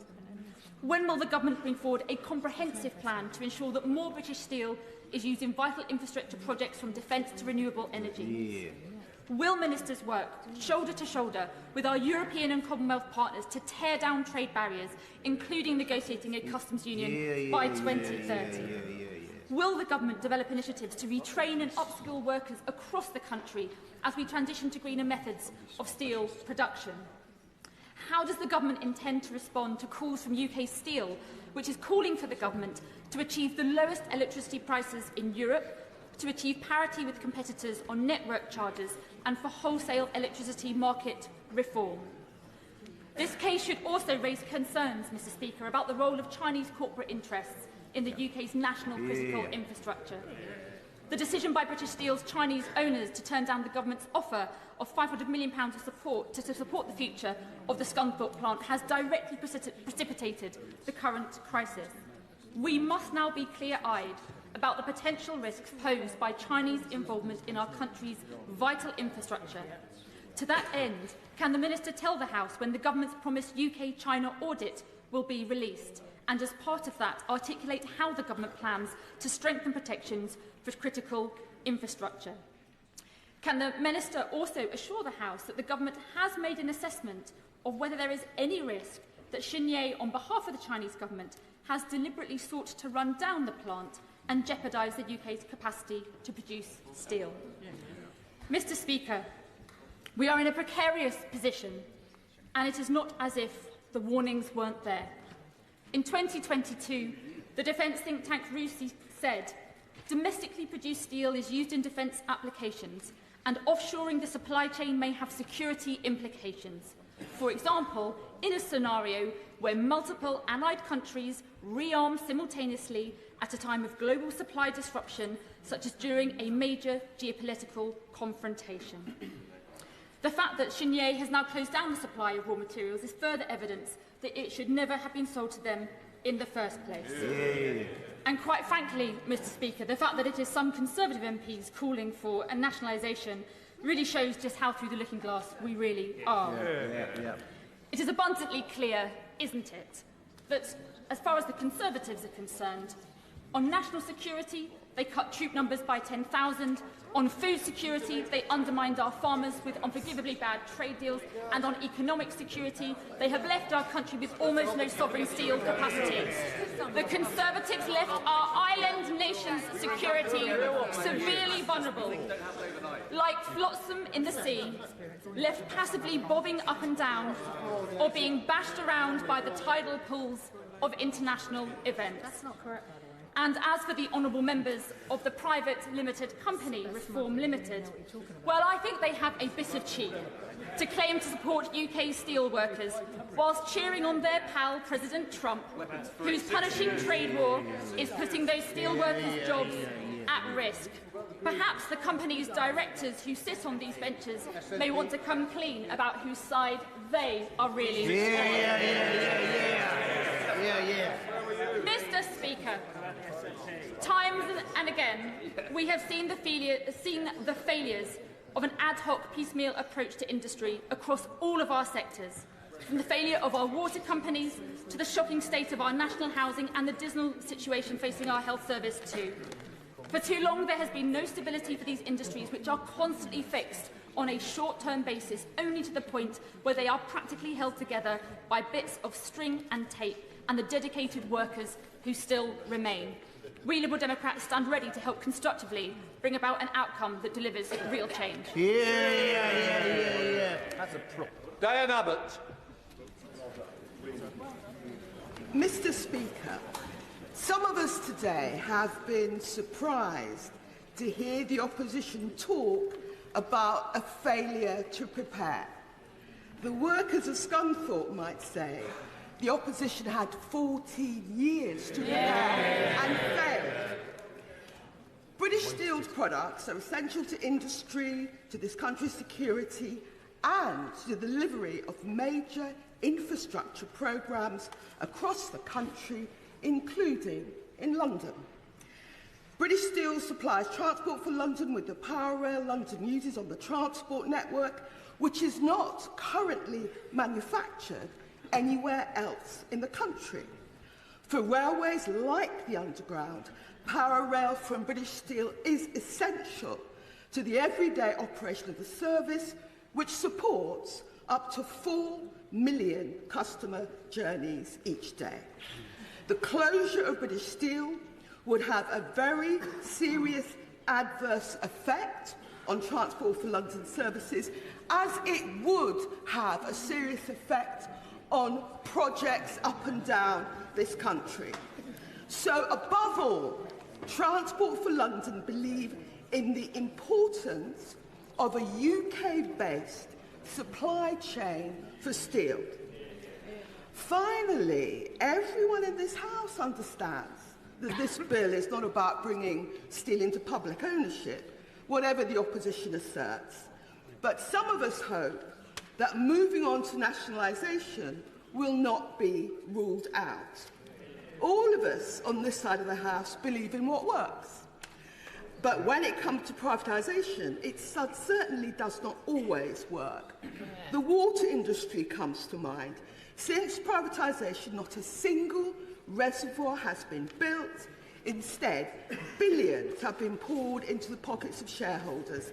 Now our waterways and rivers are floating with raw sewage, and it is the consumer that will have to pay exorbitant charges going forward for investment that should have been made all along. So this House supports the government in moving to save British Steel and to save the jobs of thousands and thousands of workers. And this House supports the government in moving so quickly and with such certainty to protect this country's interests, to protect its interests in relation to security, and also to work to save the community in Scunthorpe. Because one of the issues about deindustrialisation is the long-term effect on many communities up and down the country. So we all support what the government is doing. Edward Lee. I've just come off the phone talking to Tom Smith, the convener, trade union convener at the blast furnaces, on behalf of my many constituents who work in Scunthorpe next door. And my primary concern today is with the nearly 3,000 people who work in this plant. Let's be clear, we have been making the best quality steel in the world for 135 years in Lincolnshire, and we intend to go on doing it. We are not going to allow cheap, inferior Chinese steel to kill off our industry. The workers of Scunthorpe are breathing a sigh of relief. Now, we can be party political. I have to say, I thought the Chairman of the Business Committee made an excellent speech just now. He was positive. He talked in strategic terms. I don't know what the Liberal Democrat spokesman achieved by constantly attacking the Conservative Party in what is a very complex issue. Of course, we can be criticised because we sold this company to Jingay. Yes, I agree. But how many voices over there were speaking up at the time? And were they speaking up when Greg Clark, our business secretary, paid the wages of the Scunthorpe steel workers for many months? Were they speaking up when we saved Sheffield Forge Masters? This is a highly complex issue, and we should be working together. So I support this bill. Now, I know that we can be critical of the government. Perhaps we should have acted sooner. And my honourable friend has been raising this point. I was sitting beside him when he raised it at the end of March, and he called for nationalisation of this industry. But we've now got to work together to save our steel-making capacity. But this is a bit of a sticking plaster, we know that. It's quite dangerous. Quite extensive powers have been taken by government. There has to be a sunset clause. We are given unprecedented powers to government. We can criticise them for not acting sooner. But this is just a sticking plaster on a gaping wound. Let's be honest. Steel-making in this country is under extreme stress. And why is that? Why are we loading the most expensive energy costs on our own steel production? Why are we paying, why is Scunthorpe paying almost twice as much in energy costs as in South Korea or in America? High energy prices make UK steel expensive to produce and uncompetitive versus our European counterparts. The average price paid by UK steelmakers for 24-25 was £66 a megawatt hour, compared to the German price of 50 and the French price of 43. We are making our own steel industry uncompetitive. We have to stop these green energy costs. We have to be realistic. I see that the Secretary of State for Net Zero has now left. But get real. You know, we can take it into public ownership now, but if we go on loading these costs in our industry, we will be coming back month after month, year after year. So, we will support this bill. We want a sunset clause. But we have to get real about China too. Was it not obvious for weeks, indeed for months, that this company, this so-called private company, there is no such thing as a private company in China. They're all under the cosh of the government, under an autocratic regime. What do they care about the steel workers in Scunthorpe? What do they care about our national interest? So never again, colleagues, must we allow a strategic industry like this to fall into the hands of the Chinese, the Russians, or anybody else. I'm going to give way. I'm going to finish in a moment. I've made my point. So, just try and... Oh, I'll give way to the Honourable Lady. Go on. I am extremely grateful to the Honourable Gentleman for giving way. I would just like to ask him to clarify whether he was aware that the Chinese company that is now in possession of British Steel was actually sold it by a Conservative government of which he was a part. Well, of course I'm aware, because I've just said it.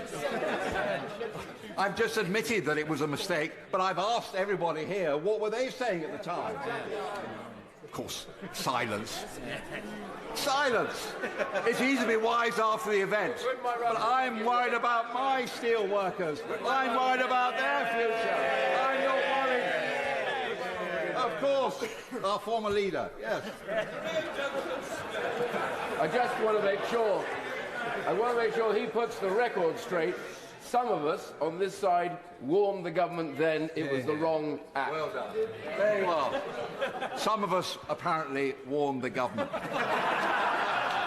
I don't know how many, but we now know what is the true nature of our Chinese friends. So, we support the bill. Let's make our steel industry really competitive again. Let's make Great Britain great again. Can I just appeal to everybody? There's a lot who want to speak. There's going to be some disappointment. Those who actually are going to be affected, I think, should be allowed. But let's see how we can go for time. We need to be brief to get more members in. Let's have a good example. Melanie on. Thank you very much, Mr. Speaker. And I'm delighted to follow the honourable member for Gainsborough, who I think, with his Damascene conversion to socialism today, could be termed the new Red Ed.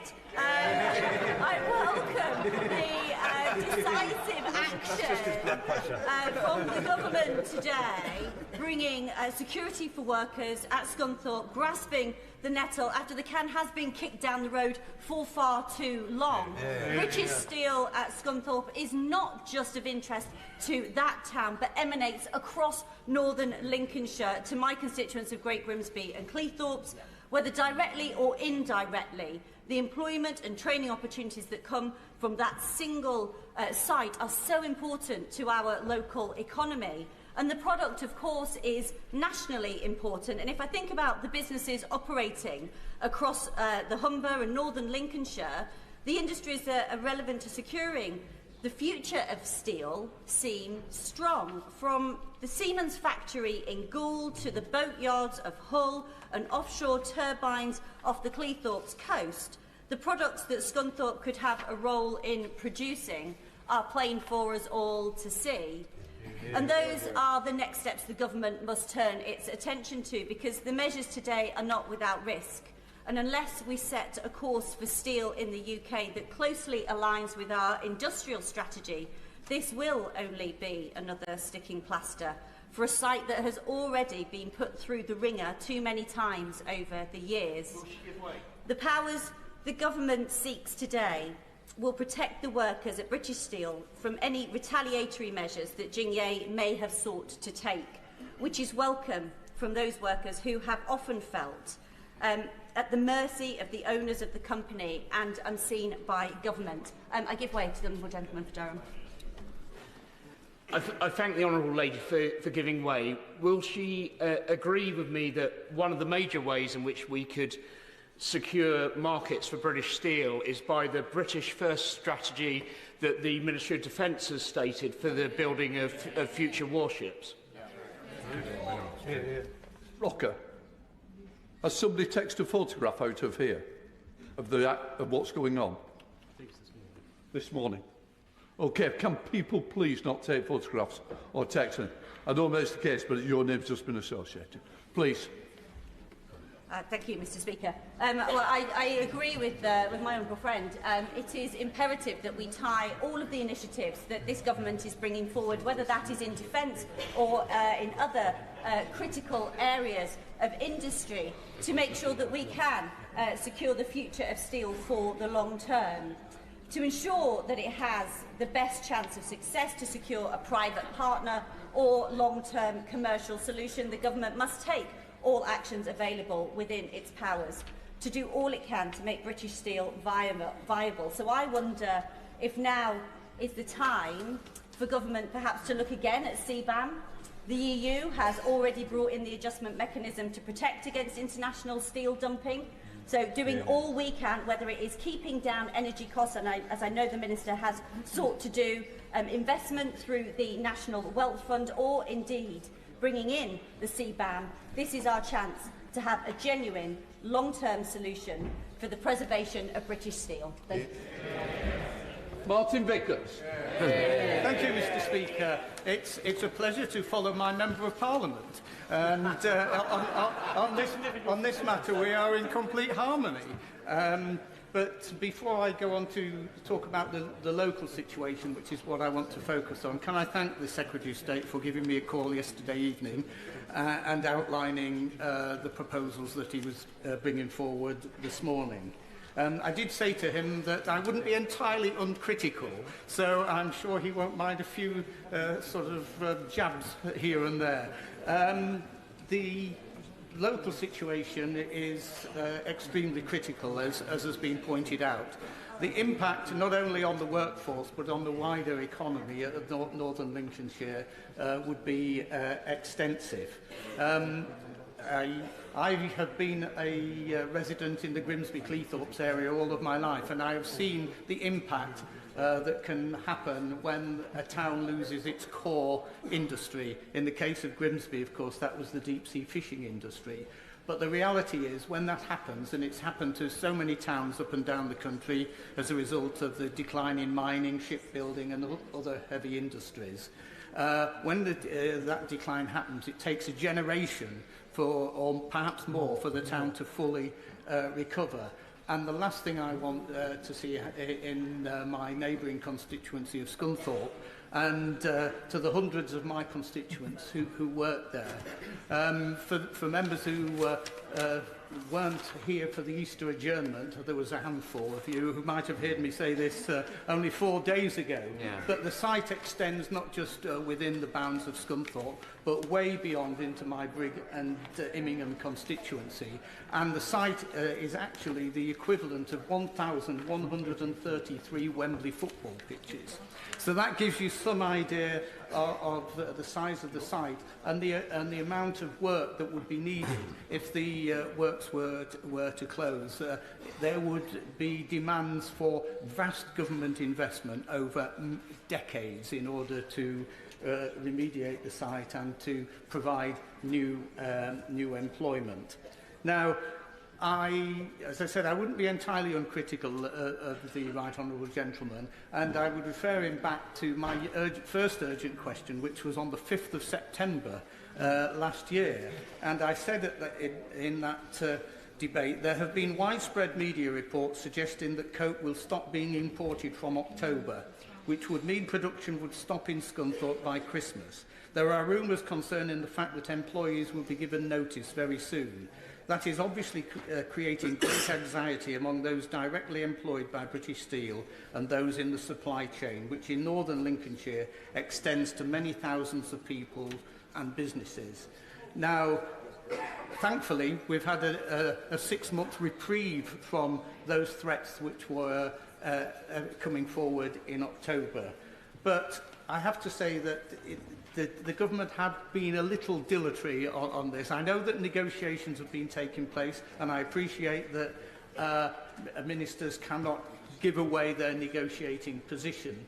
But having made that point as long ago as September, and then when, Mr. Speaker, you granted me an urgent question on the 27th of March, that's only a couple of weeks or so ago. And at that point, surely the government were beginning to realise that the negotiations with Jingay were going nowhere. Yes, I'll happily give way. Very briefly, Mr. Speaker, I'm extremely grateful for him putting that point on the record. It is precisely because of those concerns that we were able to have ready a legal route to intervene to directly offer support to purchase raw materials. What we couldn't have anticipated, what we wouldn't have expected, is a company acting in a rational economic manner when made such a clear, distinctive and generous offer. I thank the Right Honourable Gentleman for the intervention. I would merely respond to that by saying he's been party to the negotiations, and surely he must have realised that the company were not negotiating in good faith, and that he surely expected his officials to have got in place legislation that, if that was required, to deal with the situation that we now find ourselves in.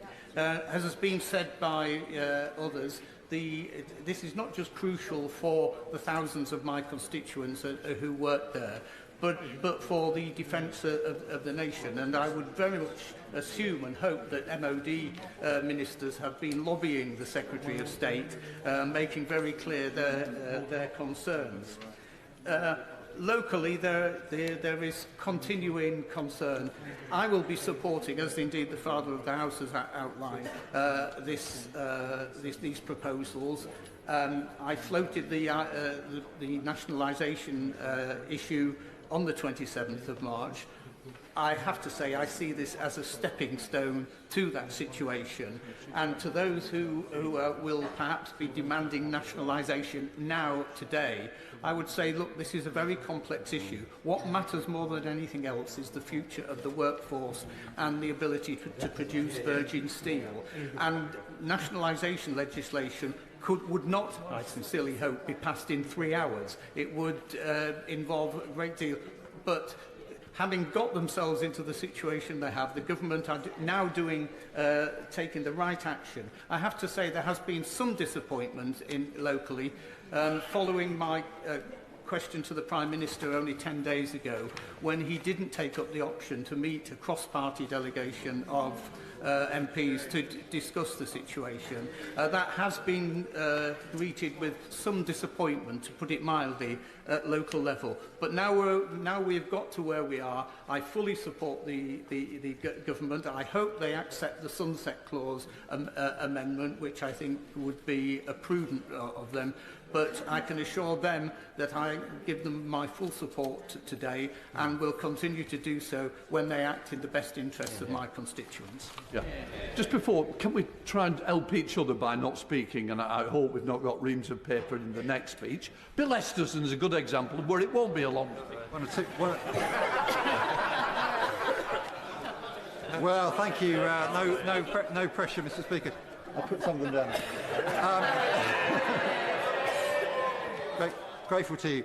Mr. Speaker, can I start by praising the Business Secretary and his team for the way in which they have brought forward this legislation. Can I add to that my praise for the trade unions, for local management and for members of Parliament of both main parties, not least our honourable friend, the member for Scunthorpe, who, being a minister, isn't, I think, speaking in this debate. I joined him on a 2023 visit to Scunthorpe, where the very concerns about Xinjiang that we've heard today were made to us by local management and trade unions alike, and it is no surprise that they have come to pass.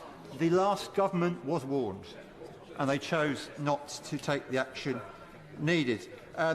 Ministers in the last government told me that steel needed by the Navy and across our economy couldn't be made at Scunthorpe or indeed at other steel plants. Interestingly, the local management and the trade unions told me that they could make whatever their customers asked them to make by adjusting production. It again is a pity that the last government didn't listen. We might be in a rather different place now. During the last Parliament, we were the only country in the G20 where production of primary steel and steel overall was falling.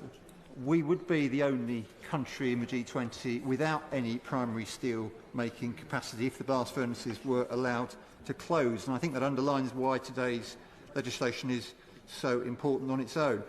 The steel at Scunthorpe is of strategic national importance. 95% of our rail is made at Scunthorpe. They make automotive, they make construction and defence products, all of which are critically important to this country.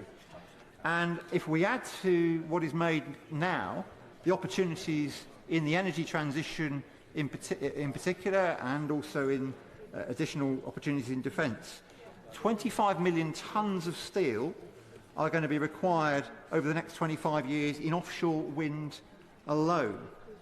And these are great opportunities if we can secure the future at Scunthorpe. The Prime Minister at the Liaison Committee on Tuesday mentioned the grid connection plan for the Scunthorpe site is only due in 2034. Our electricity prices are 46% above the average for International Energy Authority states. The government has to address both of these challenges of slow grid connections and of uncompetitive industrial energy prices if it is to enable the modernisation of industry as a whole and steel in particular. Very happy. Thank you. And thank you for giving way. As a member of the Business and Trade Committee, we've heard evidence about the importance of the steel industry and that primary steel making should be retained as a key pillar of the UK industrial sovereignty.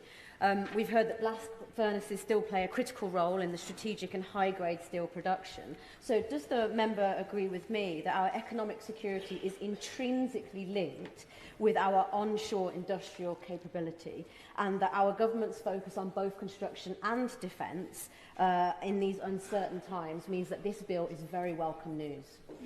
Well, she makes the point extremely well that our economic security and our national security are two sides of the same coin, and I am very pleased to hear of the work being done by the Select Committee with the subcommittee that the Chair mentioned in his excellent speech earlier. And I want to talk about Port Talbot because the Energy Security Net Zero Select Committee visited there 2 weeks ago. There was a delay of several years, or there will be a delay of several years, between the closure last year of the blast furnaces and the opening of the new electric arc furnace. This is a massive cause for concern in South Wales and beyond.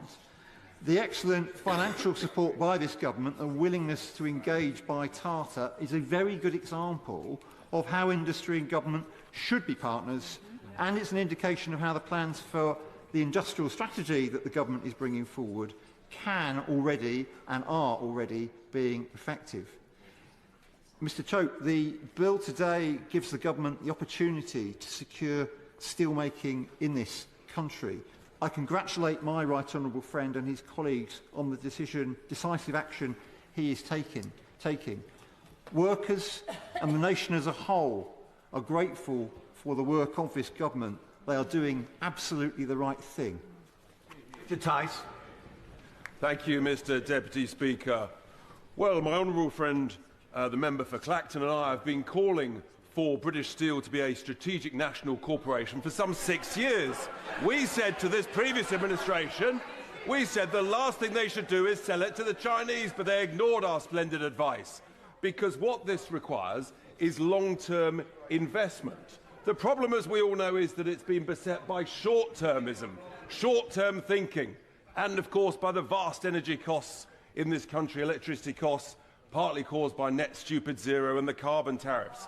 But now is a great opportunity that the House should unify behind, because actually we have the opportunity, as the Secretary of State confirmed, to take this into public ownership, and we would urge this weekend, for the sum of £1, we could do a great deal for the taxpayer.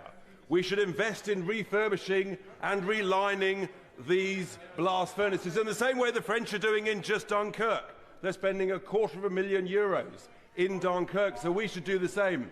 We should bring in excellent global expertise to help British Steel.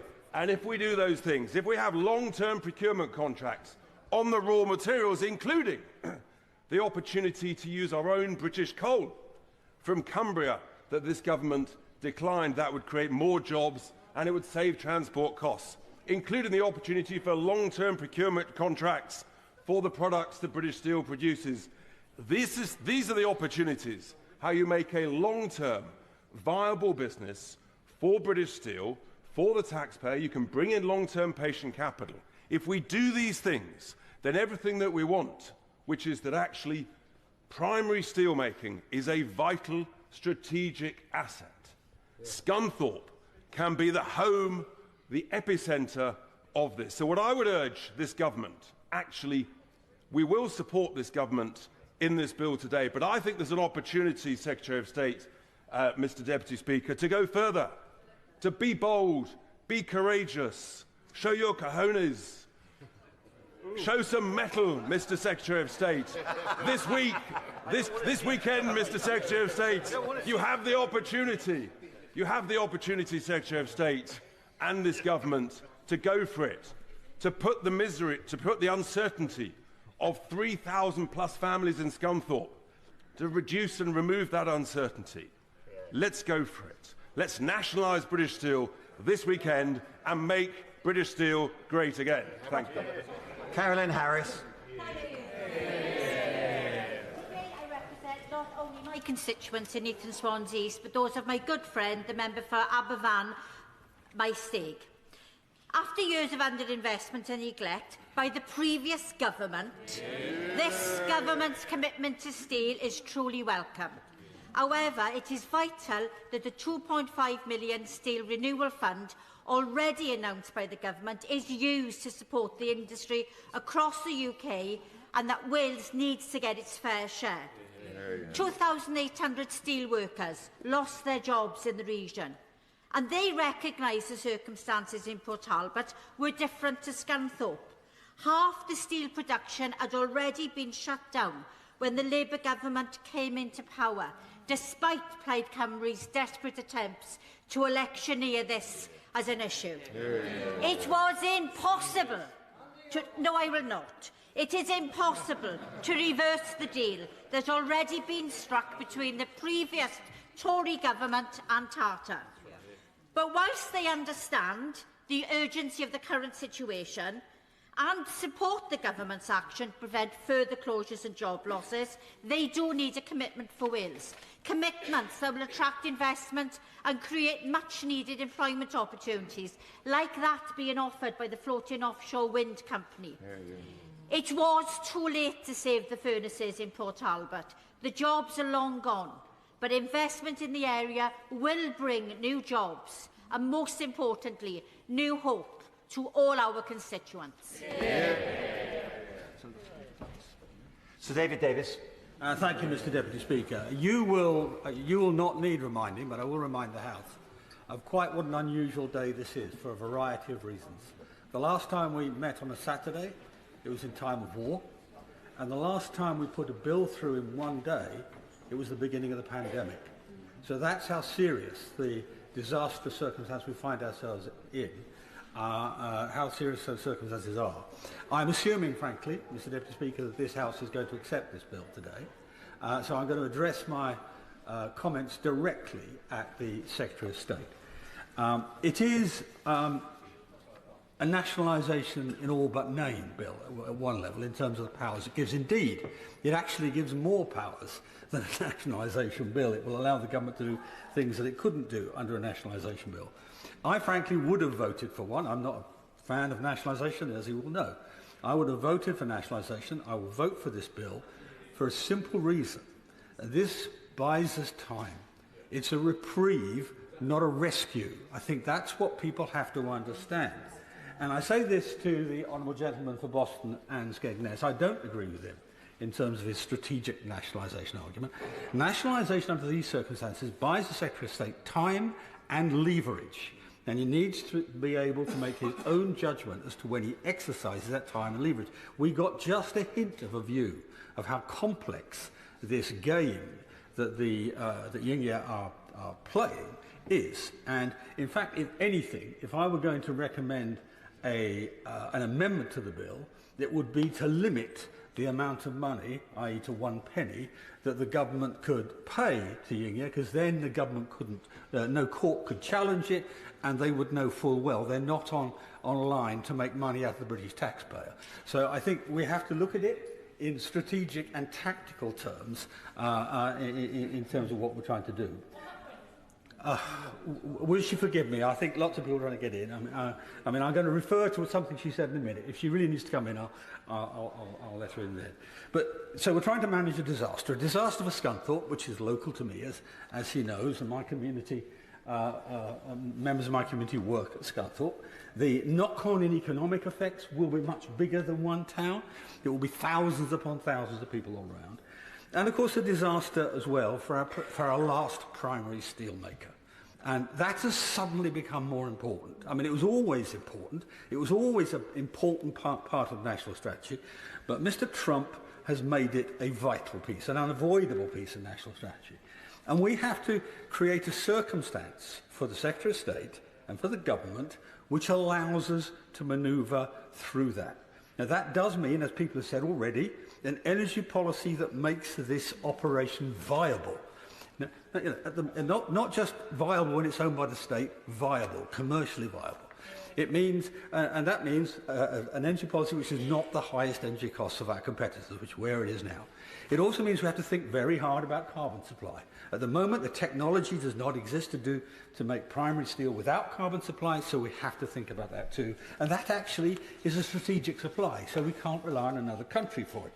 And what I want to see is this bill used in a way which gives him the time to deliver on that, but which gives this House the right to see what he's doing, the right to see how the strategies are turning out, because nobody has got this right.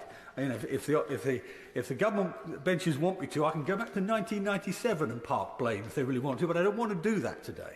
I want to make this viable. So we have to get our energy, our environment, and our industrial policies all in line to make this work. To put it in context, last year, British Steel lost, I think, about 408 million pounds. That was the September number. This year, it's about 250 million.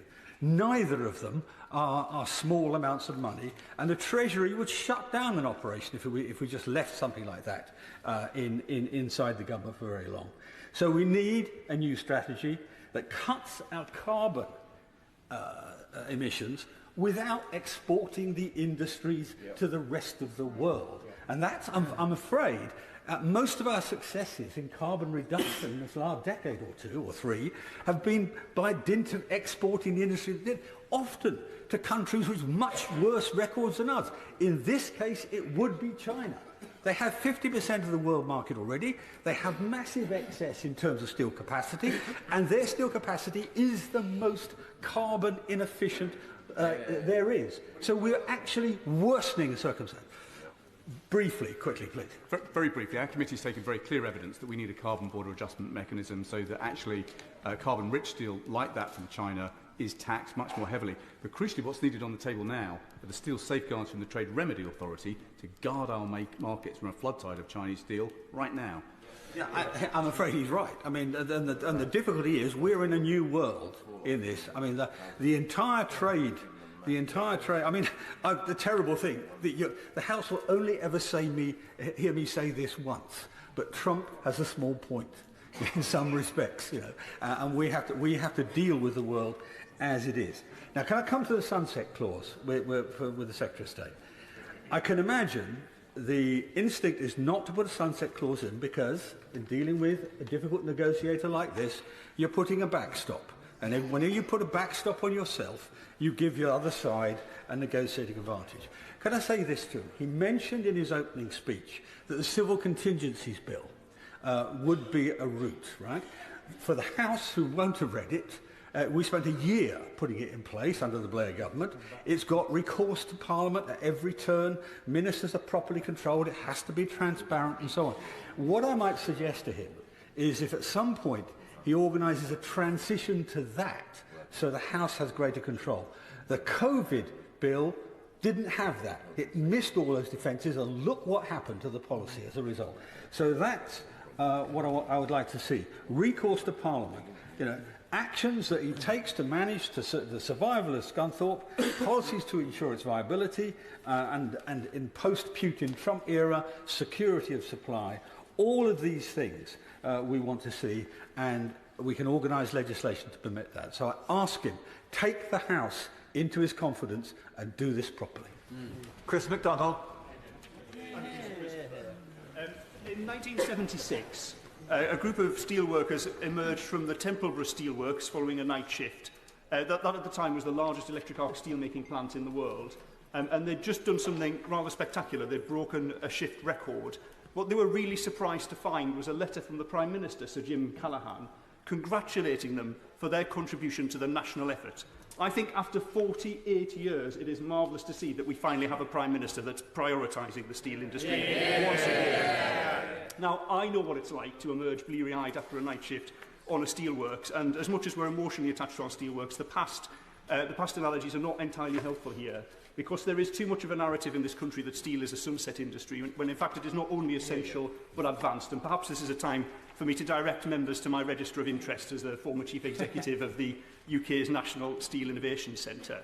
And a lot of that innovation is embedded in our facility in Scunthorpe. Advanced high-speed rail from the rail mill, rods that are drawn down to wire the thickness of a human hair, produced to pharmaceutical levels of precision. The beam mill in Teesside, one of a handful of plants capable of producing large-scale beams that have built buildings from Hong Kong through to the west coast of the USA. And of course the Skinning Grove works as well, that produces the tines for yellow goods for Caterpillar that move directly into that factory.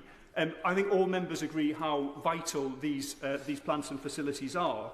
But you might be unaware, or members may be unaware, that the steels that we're producing today, two-thirds of them didn't exist 15 years ago. This is the level of continuous innovation in the steel industry. Everything that we have is made either from or with steel.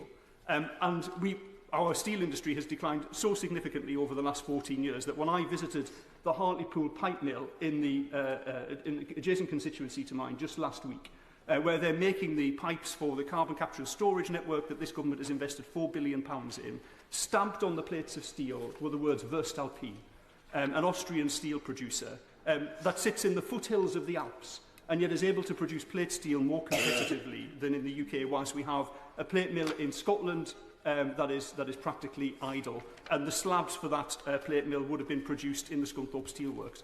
So I welcome the legislation today as an opportunity for us to take back control of our steel industry and to deal with the chaotic fragmentation of the industry that occurred over the last 14 years, because I believe that the UK can be just as competitive as a steel company in Austria or in Germany or France or Spain or the Netherlands, who are in fact our biggest importers to steel in the UK.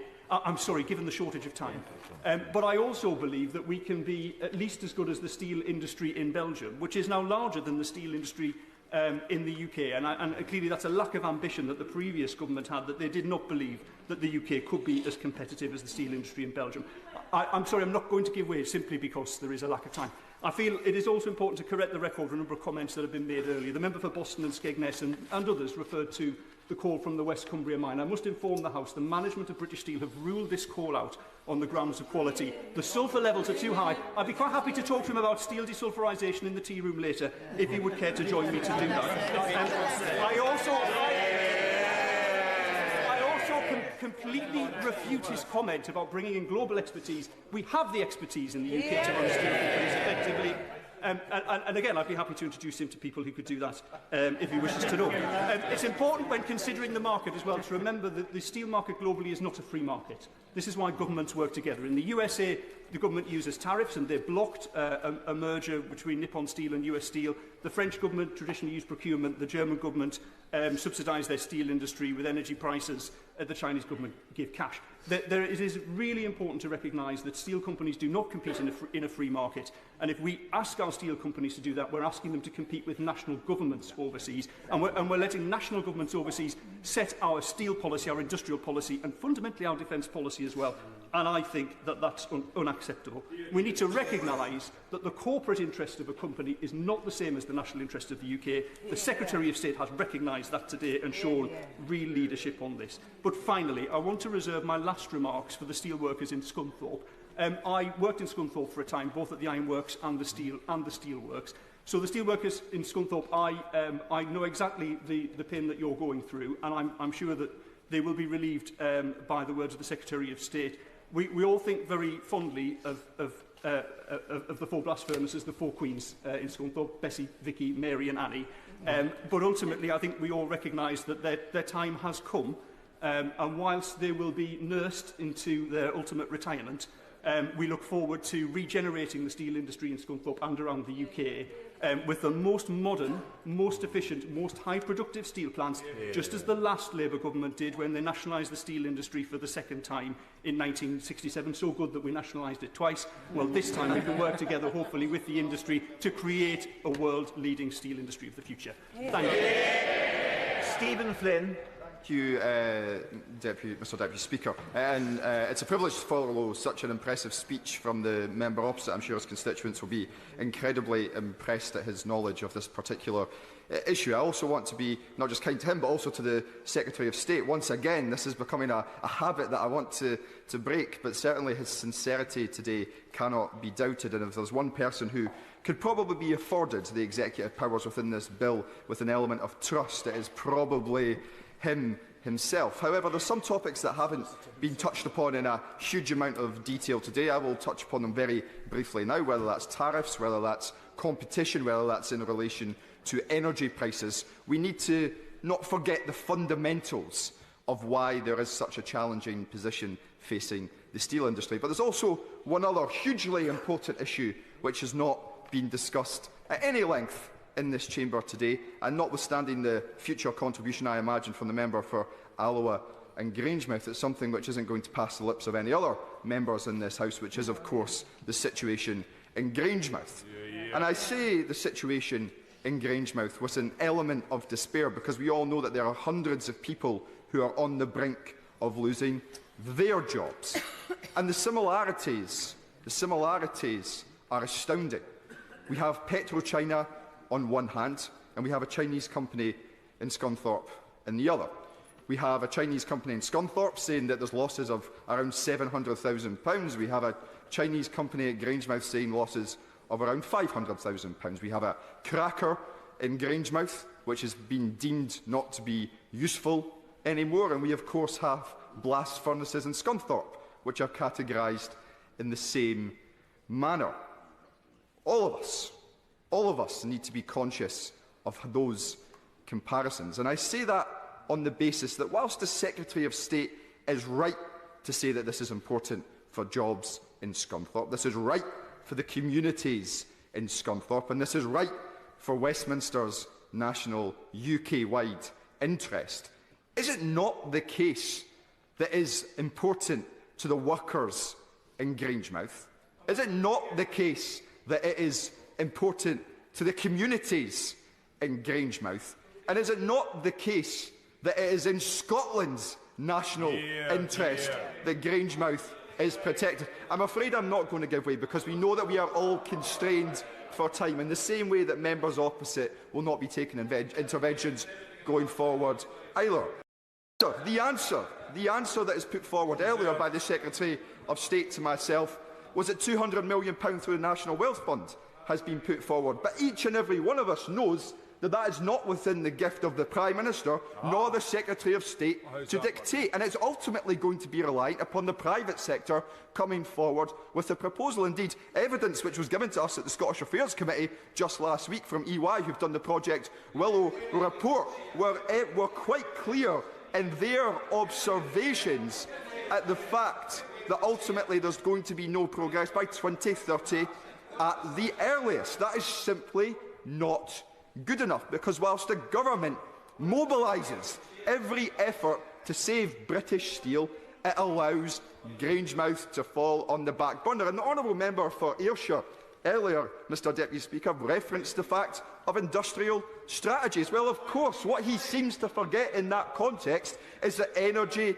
is a reserved matter for this United Kingdom government, something which the Secretary of State is all too familiar with, given our previous roles in this here House. So the final thought that I will leave with members opposite is to remember the fact that the bill that they are supporting here today extends itself solely to England and to Wales. We on these benches, actually, Plaid Cymru are correcting me to clarify the fact that it is only England. So the important consideration is, why is this not being extended to Scotland? Why is Grangemouth not being included? Why is the smelter up at Lochaber not being included? Why are the DL Steelworks not being included? The answer why they are not being included is because Westminster is only interested in Westminster. It is not interested in Scotland, and I will not be shouted down by the members opposite, because they need to hear the truth. Scotland's interests matter, and the people of Scotland are watching. The picture.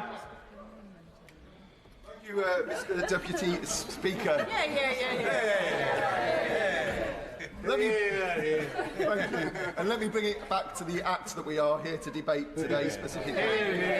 So we have heard about a number of data, statistics, information, the finances and the commercials associated with the importance of British steel to our defence industry going forwards and our national security, the importance in terms of energy and resilience, the importance in terms of the infrastructure that we need to build to give us the growth in this country that we can feed back in and inject into our public services that so need it.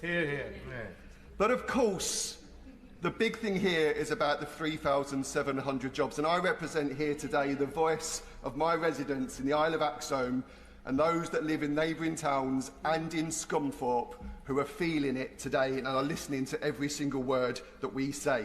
And I have to say, the risk to them and the impact to them and the personal impact is unquantifiable, and it's that I want to talk about today. So I spoke to Richard yesterday. Richard is fifth-generation worker at Scunthorpe. He's recently finished there. He said this is about the individual, it's about the families, it's about the colleagues, and it is about the town and their friends. This is about the identity. And he described it as this. He said Scunthorpe and British Steel is the beating heart of the area. And over the last few years, that beating heart has started to slow. And as it's slowed, and as it's done in the last couple of weeks, every time it skips a beat, people hold their breath. They are anxious, they are scared, they are frightened, and with every loss of that beating heart, people lose hope. And we cannot let people lose hope. And he says to us today that we need to come together and we need to pick up a community defibrillator. We need to take it there and we need to give it the injection of pace that it needs, and we need to make sure that we stimulate that heart going forwards for all the generations in the future. And we have the opportunity today to take this act, to take control and to start to make that happen. We can turn British Steel, primary steel, virgin steel, which is vital for all of those things that we talked about today, and we can make that a treasure. And not just a treasure, but a national treasure. And that is exactly why we need to move this on today. Thank you. Yeah. David Chadwick. Thank you, Mr. Chairman. Last year, the government said that it would introduce a new steel strategy that would create more well-paid jobs in the places where they are most needed. Well, following last year's closures of the blast furnaces at Port Talbot, many of my constituents have lost their jobs or seen their incomes fall. That includes the thousands of workers who were laid off at the plant itself, but also includes those further down the supply chain, including haulage drivers and payroll clerks, providing services to the 2,000 local businesses that have been impacted by that closure. The closure of Port Talbot's blast furnaces started an economic contraction in South Wales that is still underway. Many highly skilled workers, particularly welders, are leaving South Wales in search of opportunities elsewhere. And it's rubbing salt in the wounds for the people of Port Talbot to now hear the government acknowledge the importance of primary steel production as a strategic national asset. Mr. Speaker, I must ask, where was this urgency when Welsh steel communities were crying out for support? When Tata Steel announced over 2,800 job losses in Port Talbot last year, the largest steelworks in the country, a key strategic asset, the manufacturing heart of South Wales, there was no recall of Parliament, no Saturday sitting, no emergency legislation, and no rapid mobilisation of government to save the day. This despite every warning sign being there. Unions raised the alarm, industry experts warned of the economic shock, but the warnings were ignored.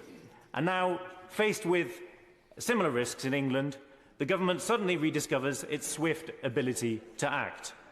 The simple fact is this: the government didn't recall Parliament for Port Talbot, it didn't recall Parliament for Wales. If today's decision is in the national interest, why did the government not offer similar protections to Port Talbot, which had more capacity? Port Talbot has more capacity, had more capacity, and greater output. Has the government now been fenced in by closing those blast furnaces at Port Talbot too early? How much of the steel supply chain will the government commit to now protecting? Employment at Port Talbot has fallen from over 18,000 employees at its height over the past few decades to around 4,000 before last year's decision to make the closure. And now there are just 2,000 steel workers employed at Port Talbot. Those jobs are sorely missed. Welsh steel is all around us. Port Talbot once produced the steel used in everyday products like Heinz baked beans tins. So it's right, absolutely right, that we're acknowledging now the importance of domestically produced steel. Communities that once powered the UK's growth, particularly the Swansea Valley, the Neath Valley and Port Talbot and Maesteg, now face an economic reckoning with far too little urgency from this government in return. And it's personal to many of us from South Wales, Mr. Speaker. My grandfather worked in the blast furnaces at Port Talbot Steelworks, and like many others, it gave him the opportunity to set up his own business, in his case, a waste management company. And that's what's really at risk now, and that's what's really withering away in South Wales. It's not just the jobs on the steelworks floor, but that entire network of small businesses, tradespeople and suppliers that rely on the steel industry's presence in our communities. We know that for every steel worker made redundant, up to 3 or 4 local jobs are at risk of disappearing. And the message from Westminster has been clear. When crisis hits in Wales, it's tolerated. When it hits elsewhere, it becomes a national emergency. Mr. Speaker, we cannot go on like this. Steel is strategic. It is critical for our national resilience, and it matters just as much in South Wales as anywhere else. This government's failure to act swiftly in Wales, to consult transparently with workers, to invest in a serious and just transition, has undermined confidence and left people in Port Talbot, Llanwern, Shotton and many others across Wales feeling abandoned. 2,800 jobs were lost at the blast furnaces alone, and many of those workers say they've simply been left behind. We've heard the Prime Minister over the past few days say he wants to take control of steel. Well, why didn't he say that when Welsh jobs were on the line? Why was Port Talbot not worth fighting for in the same way? We need a proper UK-wide industrial strategy, one that recognises the vital role of Welsh steel in our national economy, and most importantly, one that treats workers in every part of the UK with the same respect, urgency and seriousness. The steelworking communities of Wales have not forgot the silence that met their cries for help, and they will not accept a future where their communities are left behind. Lee Barron. Thank you, Mr. Deputy Speaker. And I have to say that some of the last contribution that we had and that we heard, frankly, should have been made at the time that the decisions were taking place. It shouldn't have waited until today. I can tell you that. And, Mr. Deputy Speaker, I want to start off by commending the Minister in relation to the way in which he has dealt with this issue, the way in which he has got us together today in order for us to discuss and debate this. And I think this idea that somehow we could have debated our negotiations as we was having them is frankly a little bit for the birds. Because what you don't do is debate your negotiating, because all you're doing then is telling who you're negotiating with what it is that you're going to the negotiating table for. It ain't done like that, and nor should it be done like that. And for those that have been moaning the fact that we've been recalled on a Saturday, well, all I'll say to you is this from these benches. You can recall me on any Saturday, at any time, and twice on a Sunday, if it means that we're going to save industries and save thousands and thousands of jobs. I'll be here every time that we do it, because some of us know what it's like. The town of Corby was literally built on steel. The people of Corby in East Northants know only too well what it's like to have its steelworks closed down and the devastation that befalls local communities. When Corby Steelworks was closed down, 14,000 people lost their jobs and unemployment levels rose to 30%. Corby in East Northants was once home to the largest steelworks in Europe, and today it still employs just shy of 500 people and still manufactures 250,000 tonnes per year of steel tubing. We would not be the place that we are without the steelworks that Corby once had, and we know the devastation of the impact these job losses would mean for the community of Scunthorpe. That is why this is the right thing to do. It's the right thing to do to ensure that we maintain steel-making capacity in the UK. In these increasingly uncertain times, we must maintain national security by having the ability to produce our own virgin steel. Keep all options open, but don't allow the blast furnaces to switch off, because once they're off, they're gone. And that's the problem in other parts of the country that should have been raised at those times. In any modern economy, with a central mission for growth, production of our own steel is crucial and will be at the heart of any future industrial strategy. I'm proud to be here today, I'm proud to support this today, and I'm proud to be here to secure a future for steel making in the UK. Duncan Smith. Can I I'll try and be brief and stay on the issue of this particular bill. I want to start by saying that we should focus, I think all of us, on the requirement to save the jobs of those some 3,500 people who have this threat hanging over them. In fact, as I understand it from my honourable friend, that 2,500 have already received redundancy notices and therefore are very worried at the moment, as they should be, and they will be. So our thoughts should be with them today, and coming in on Saturday is right if it saves their jobs, and I'm certainly prepared to vote for that.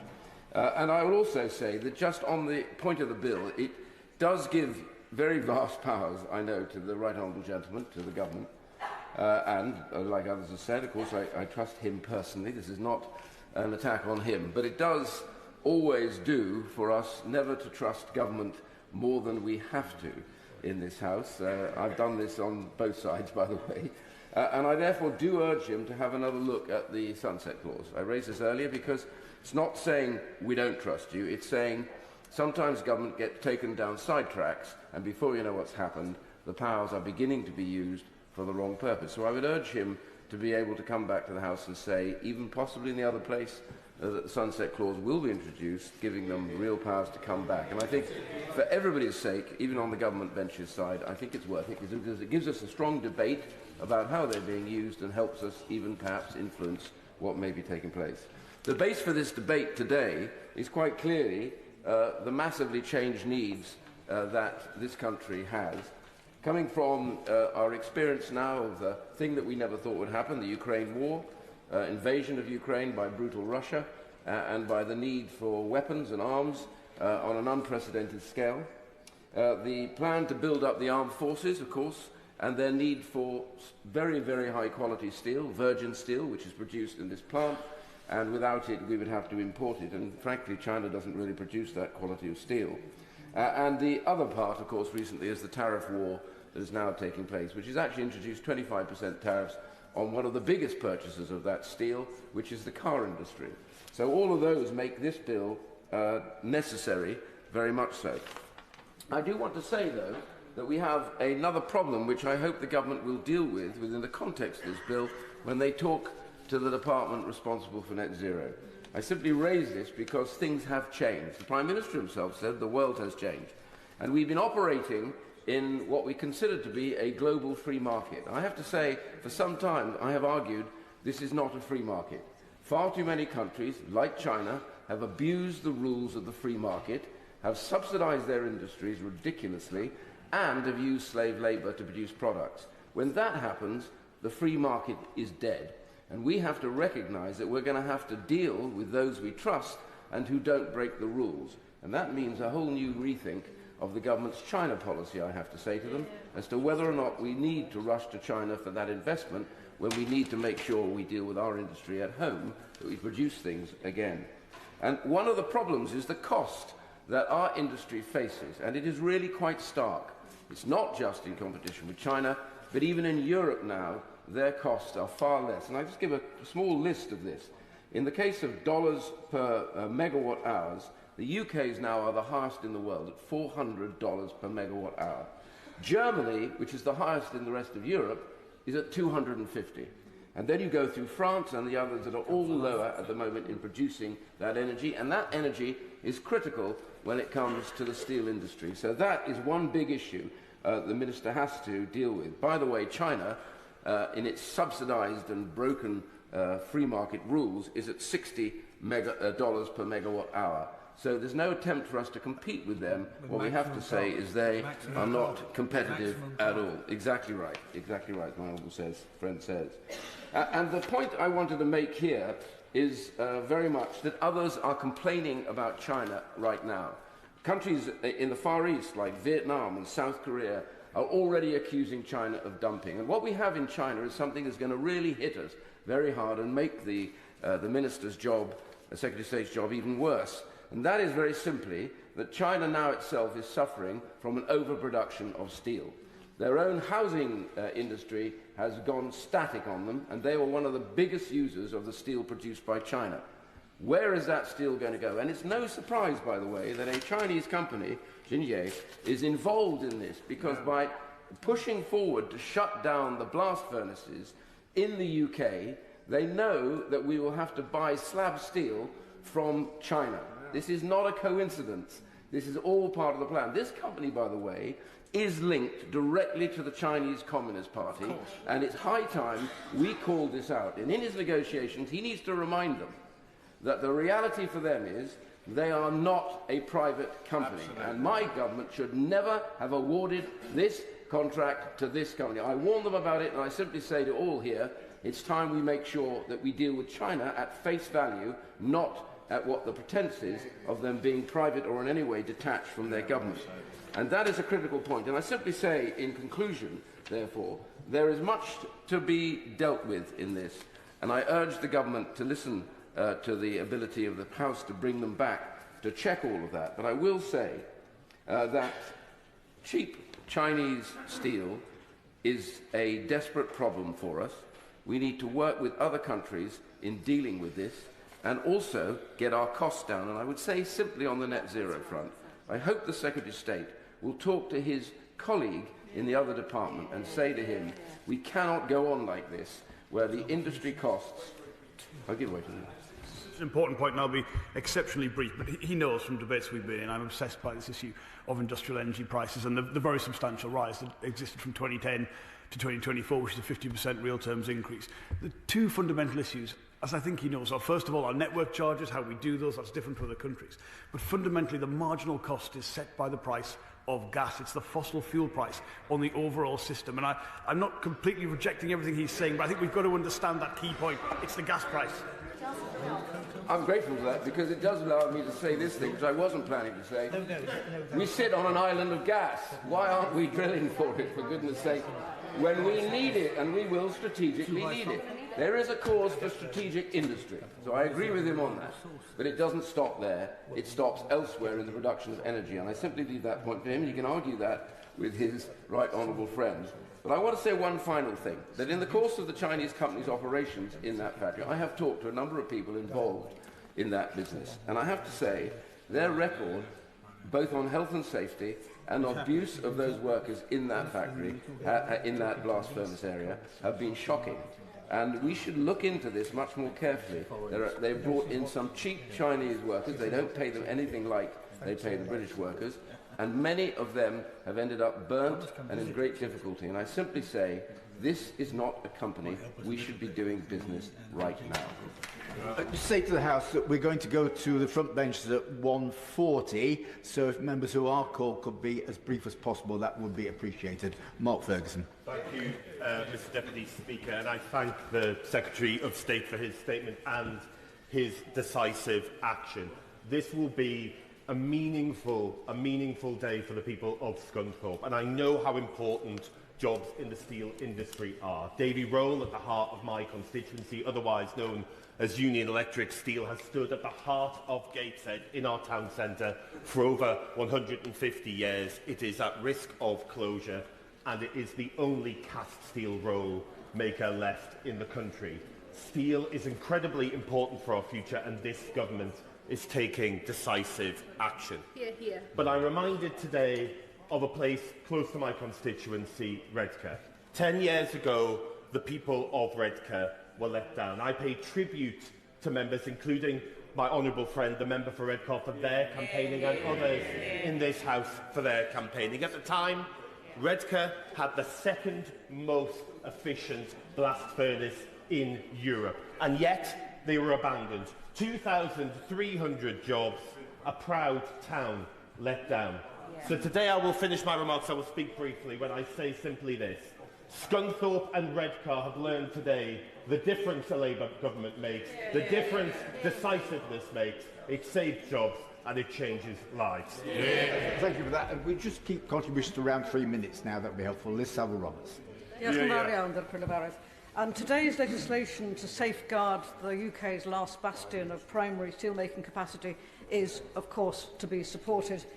But what my party cannot support is his government's approach to steel in the UK, which deems that steel in Scunthorpe is worth saving, but not steel in Wales. Today is a bitter day for the people of Port Talbot, where the blast furnaces have been extinguished because Labour let that happen.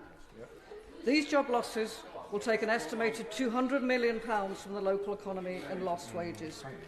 People in South Wales have been loyally voting for Labour for decades. Does this Labour government therefore feel proud that those votes have been paid back by Tory-style deindustrialisation in Port Talbot? Plaid Cymru has consistently called for nationalisation, but the Labour First Minister of Wales rejected our calls. She described nationalisation as pipe dreams.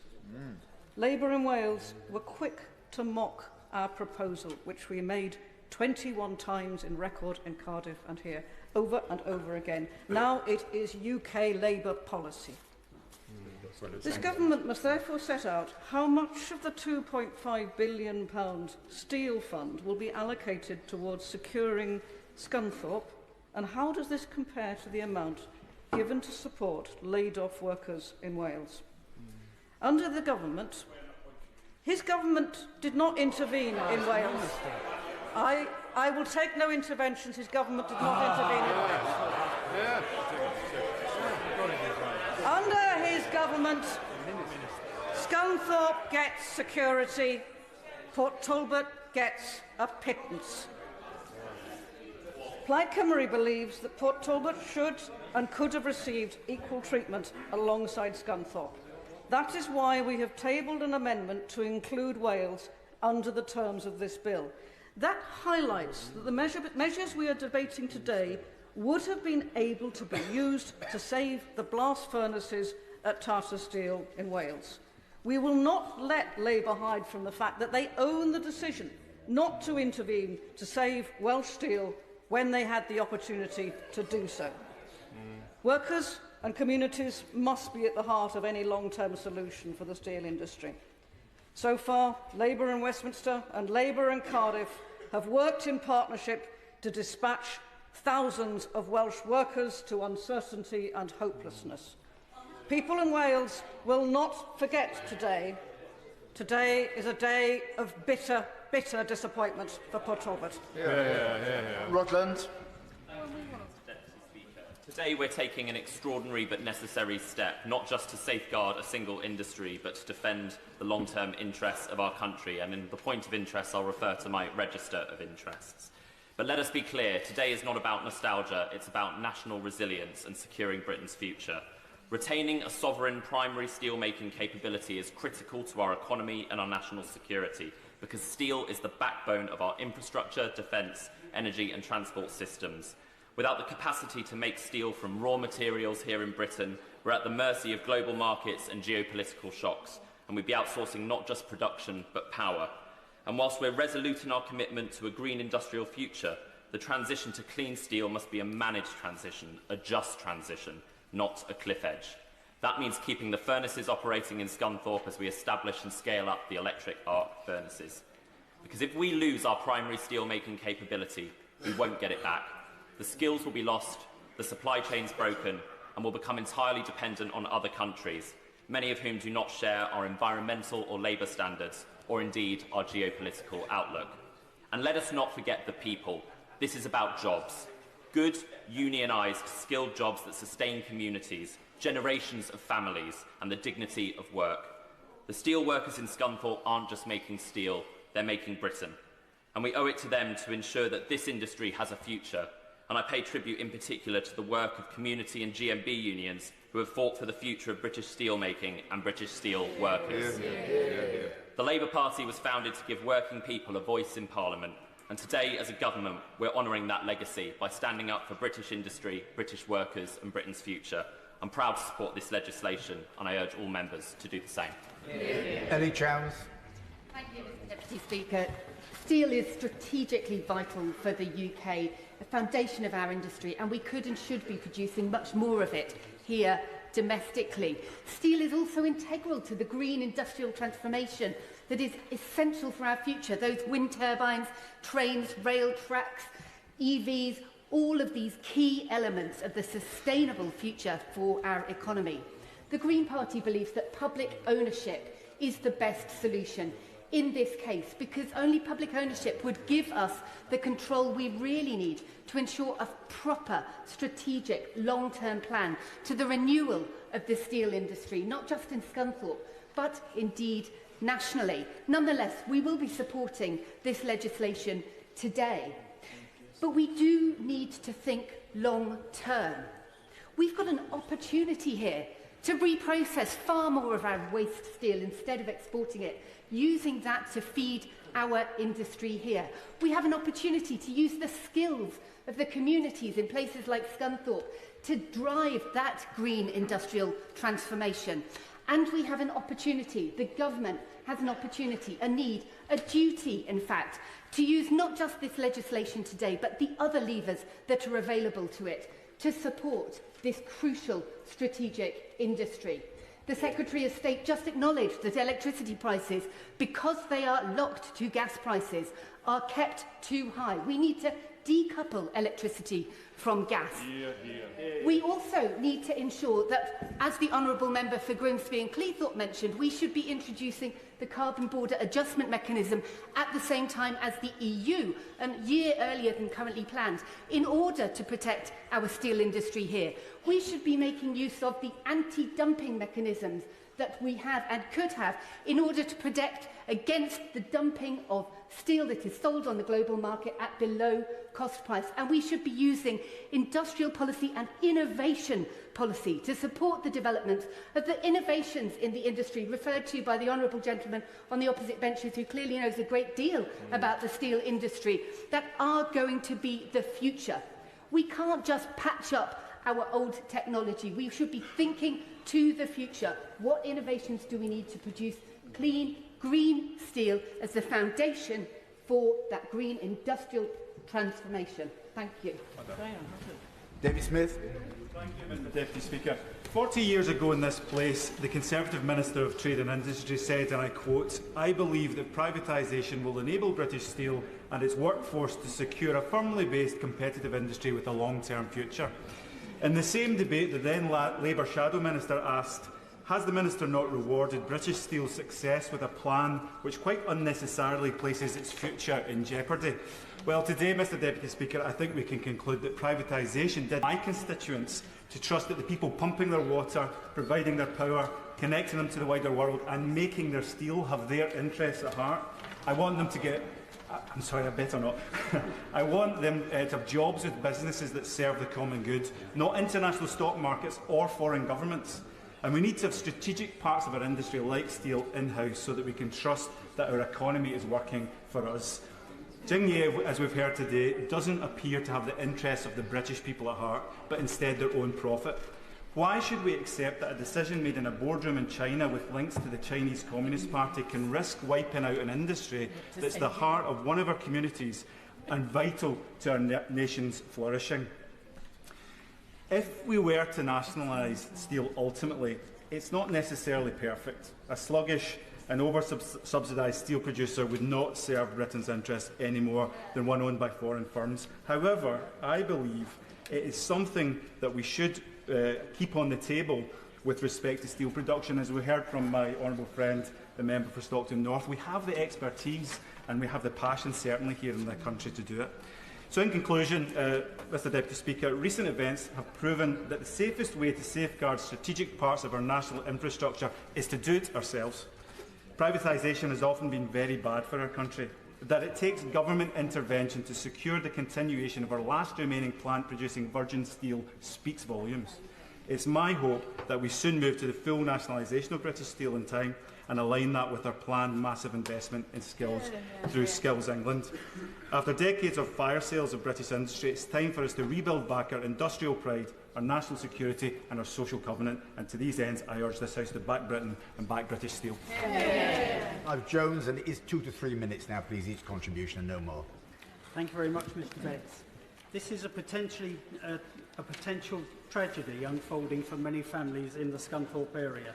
Not just those involved at the steelworks, but those in the wider community who work in the supply chain, their customers, and those working in the local economy who are the family and friends of employees at the steelworks. This could affect well over 35,000 families across the country, and that is nearly a whole parliamentary constituency. Steel tariffs from Trump will hurt the UK steel industry.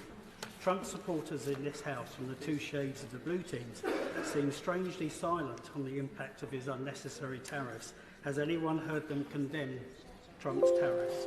No. Liberal Democrats believe that the government should stand strong against Trump's 25% tariffs.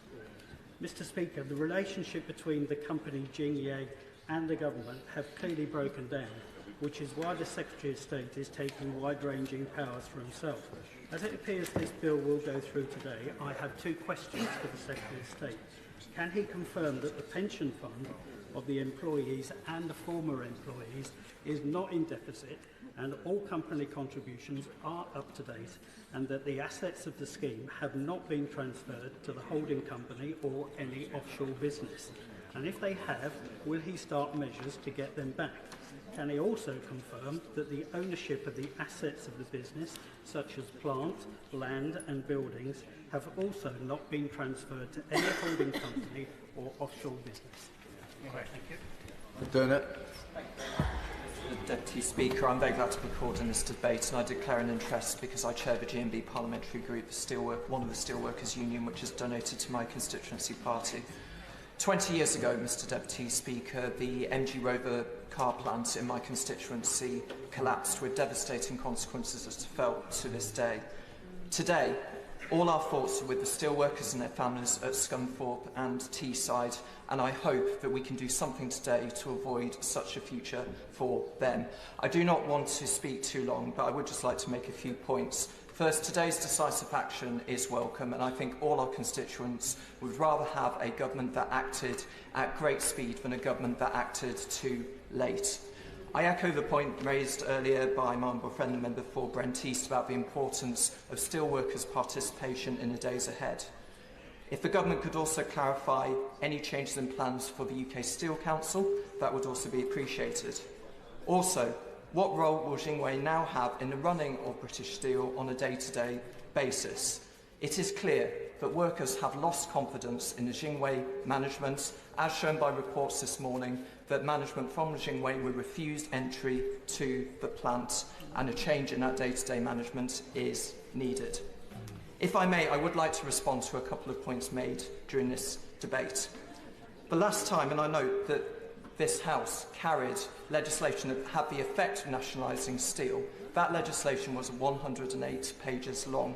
I think that is clearly outside of the scope of the type of urgent emergency legislation that we are debating today. We have also heard much about costs and energy costs, and I will just say I do not wish to add to the very informed comments made earlier in this debate. The OECD has also said that the root cause of the industry's current problems are global excess capacity. In other words, the UK has been left at the mercy of overproduction and the dumping of artificially subsidised goods. The Trade Remedies Alliance has long called for our trade defences to be strengthened, and I hope that those calls will be listened to in a way that they were not under the last government. Mr Deputy Chair, I would like to end on a personal note, because I've thought about one person in particular today. A family member, my aunt's father, began his career at the Ravenscraig Steelworks in Motherwell. He rose to become a branch officer, national executive member, and later a salaried official of the Iron and Steel Trades Confederation, the forerunner of today's community union. And in the peripatetic life of a trade union official, he later worked in West Midlands, Corby and Scunthorpe. Fierce in the defence of his members, he was the gentlest and most modest of men in private. I understand that he is still remembered on the executive of Community, and if he could be here today to witness this most difficult chapter in the steel industry's history, I am sure that he would offer valuable perspective and wise counsel. With your permission, I would like to record his name in the record of this place, Dick Knox. Right. Thank all members for help in being brief in the last few contributions, but fortunately this is now the final contribution. Mr. Jeremy Wright. Thank you very much, Mr Deputy Speaker. I'm grateful to you for calling me. I can accept that there is broad agreement in this place that we should take action here to preserve virgin steelmaking capability in the UK. But quite frankly, it is not enough for this House just to agree we should do something. It's our responsibility to look at the detail of what the government are proposing and decide whether it is properly targeted and appropriate for the task.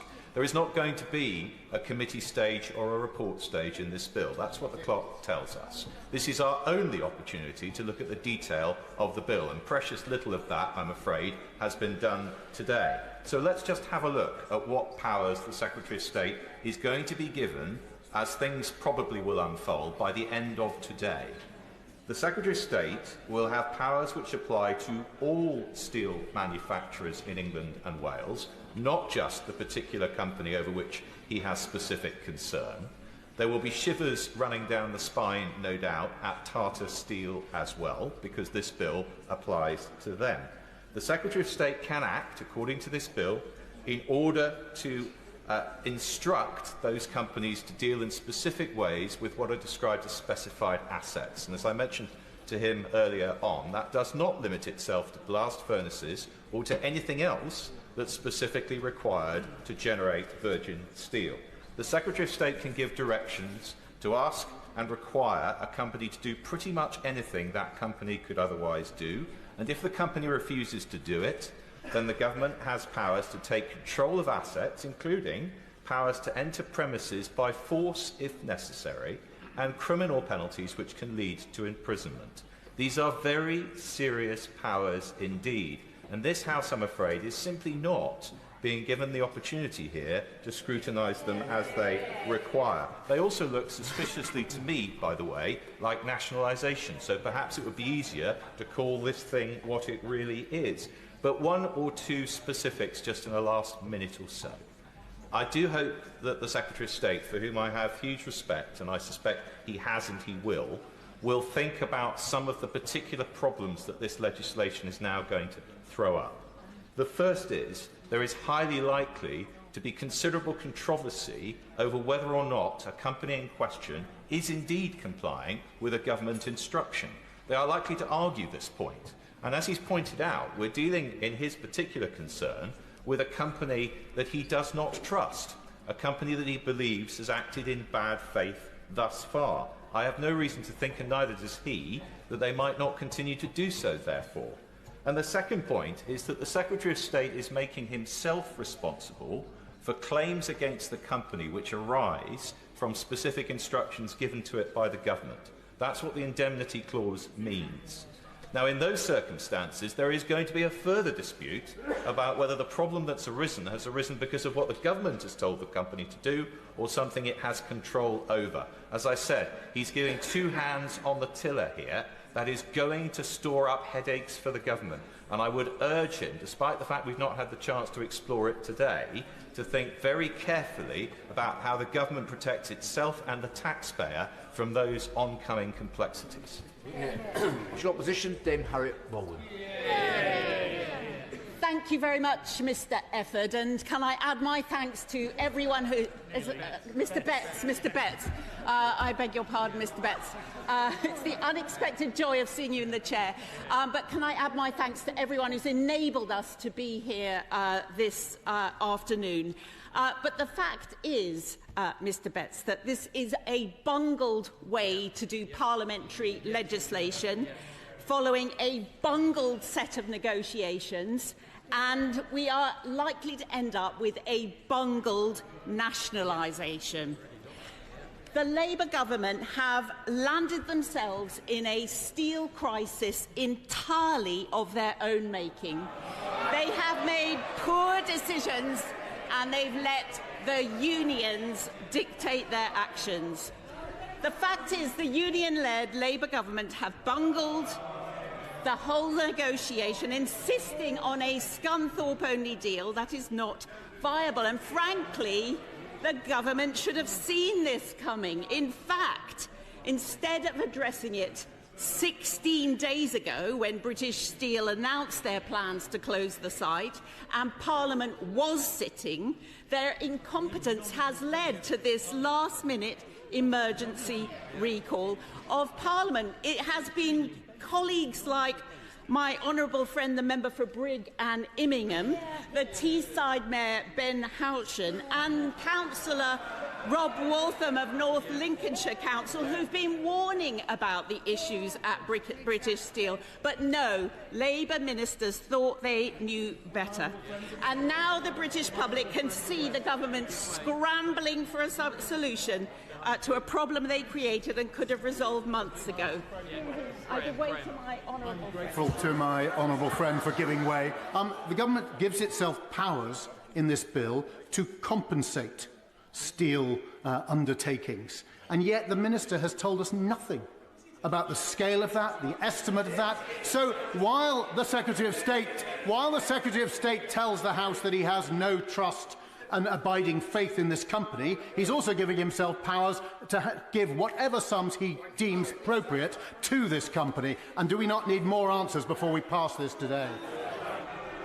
I wholeheartedly endorse what my right honourable friend has said, because the fact is, and all the new members opposite should be made aware of this, that in the explanatory notes to this bill, which have only just been circulated to colleagues, it makes it very clear, and I'm hearing cries of shame from behind me, the financial implications of this bill. The bill ensures that there is no impact assessment on the finances of this country, and nothing has been prepared for this House while making this decision today. What we do know, Mr. Betts, is that this is a sticking plaster for a steel industry that has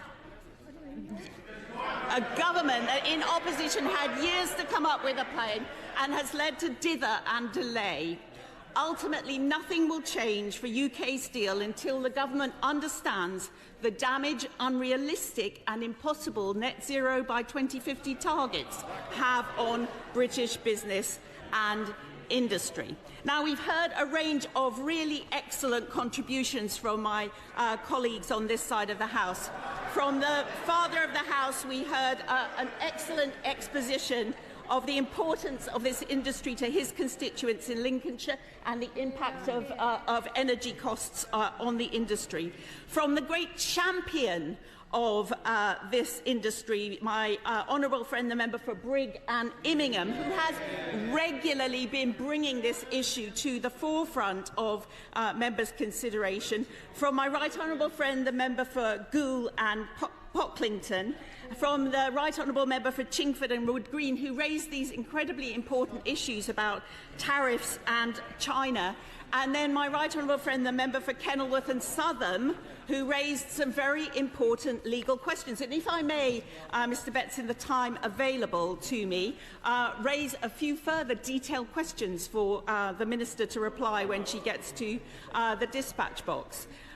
The Secretary of State has said that he does not want these powers indefinitely. So why will the benches opposite not back our amendment to implement a sunset clause on this bill?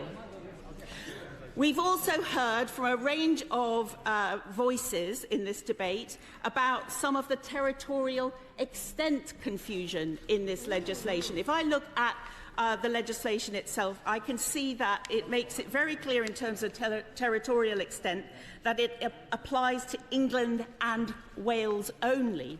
And yet, under the first clause, it says says the word England very clearly.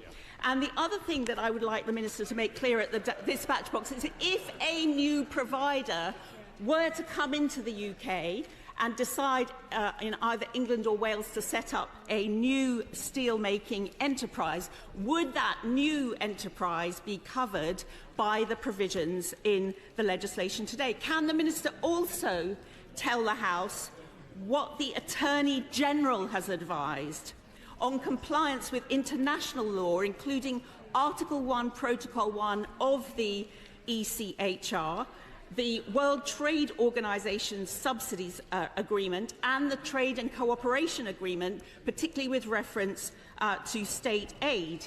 Now, the Minister this morning was unable to tell the House how much this intervention will cost.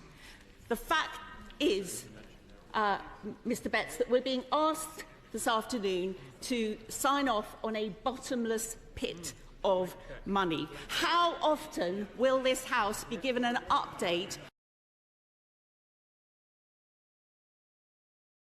what the Attorney-General has advised on compliance with international law, including Article 1, Protocol 1 of the ECHR, the World Trade Organization's subsidies agreement and the Trade and Cooperation Agreement, particularly with reference to state aid? Now, the Minister this morning was unable to tell the House how much this intervention will cost. The fact is, Mr. Betts, that we're being asked this afternoon to sign off on a bottomless pit of money. How often will this House be given an update on how much taxpayer money is being sent into this bottomless pit? Because families across this country are already being hit in the pocket every day. Can the Minister from the dispatch box give the House a ballpark? Are we talking about 100 million a year? Are we talking about a billion? Are we talking about more than a billion? It is a fact, Mr. Speaker, that the government itself has made the situation worse for the steel industry, with their determination to put in higher energy prices in this country, higher tax, higher business rates, and where is the steel strategy that they have had 9 months to develop? Because, Mr. Speaker, what we can say with certainty about today's legislation, this is no way to govern the country. And what we can see is that whenever Labour negotiates, Britain loses. We can see for ourselves that this is a government that is being controlled by events, and it is not in control of events.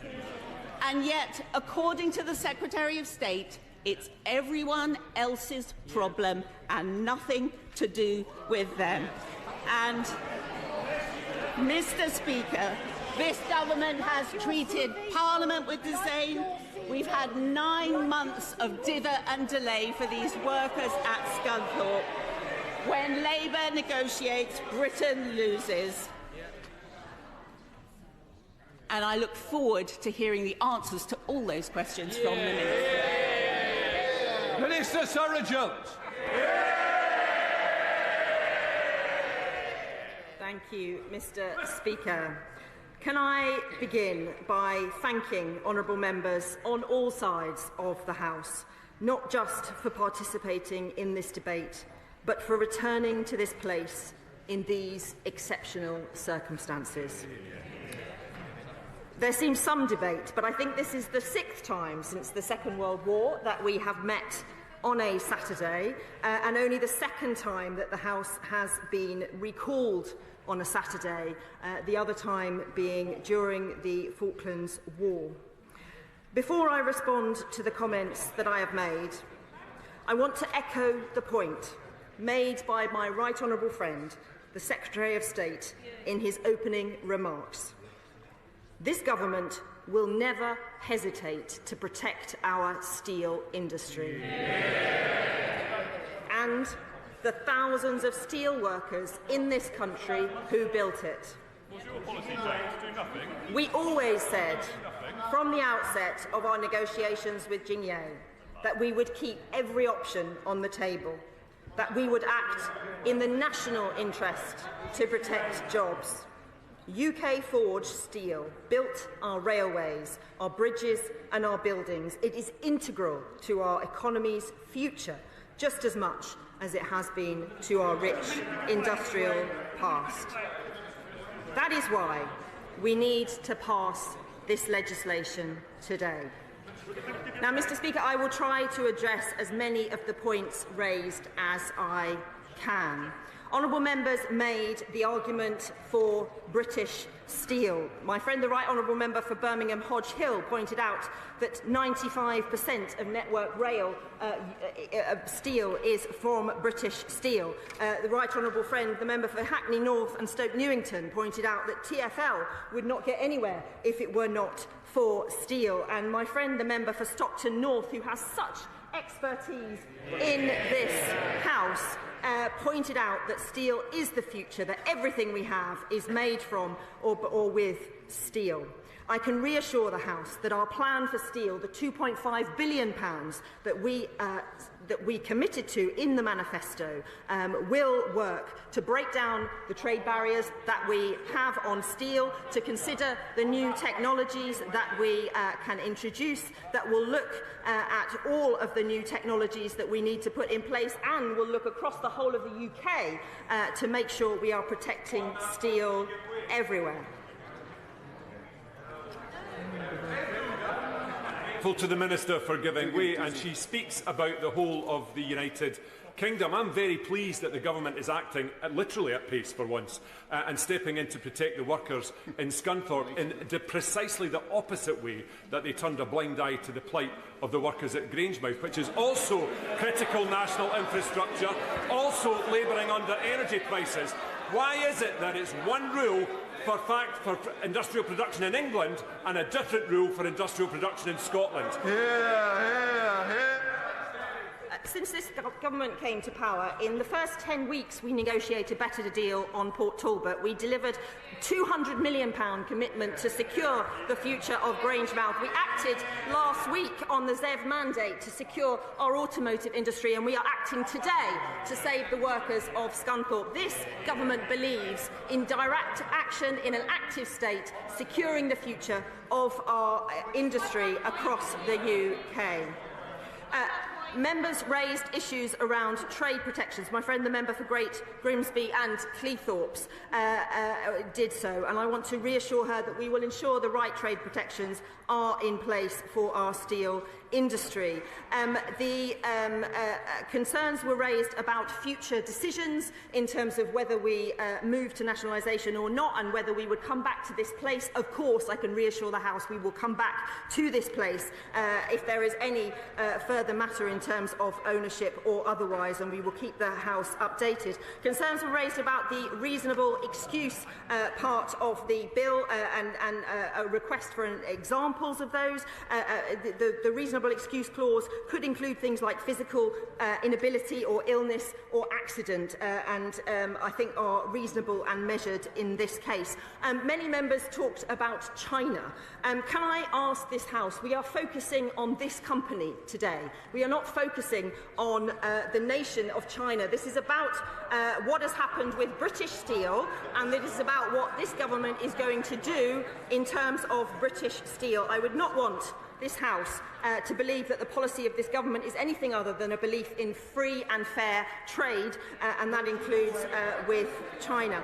Can I turn now to the sunset clause amendments and the suggestions in the debate that we should put that into the bill? I want to reiterate what my honourable friend, the Secretary of State, explained in terms of the risk of a hard backstop reducing our leverage, and that was why we have not put a sunset clause in. However, I have heard, and we have heard, the House's concern on this front. So I can confirm we will repeal this legislation as quickly as we can. We will involve the Select Committee, and I can also make this pledge to the House today that we will update the House regularly, and my right honourable friend has committed to do so every 4 working weeks, and I hope that that will give reassurance to the House. I will give First of all, can I welcome the actions of the government today? Can I thank her for all the hard work she's put in to get us to this place?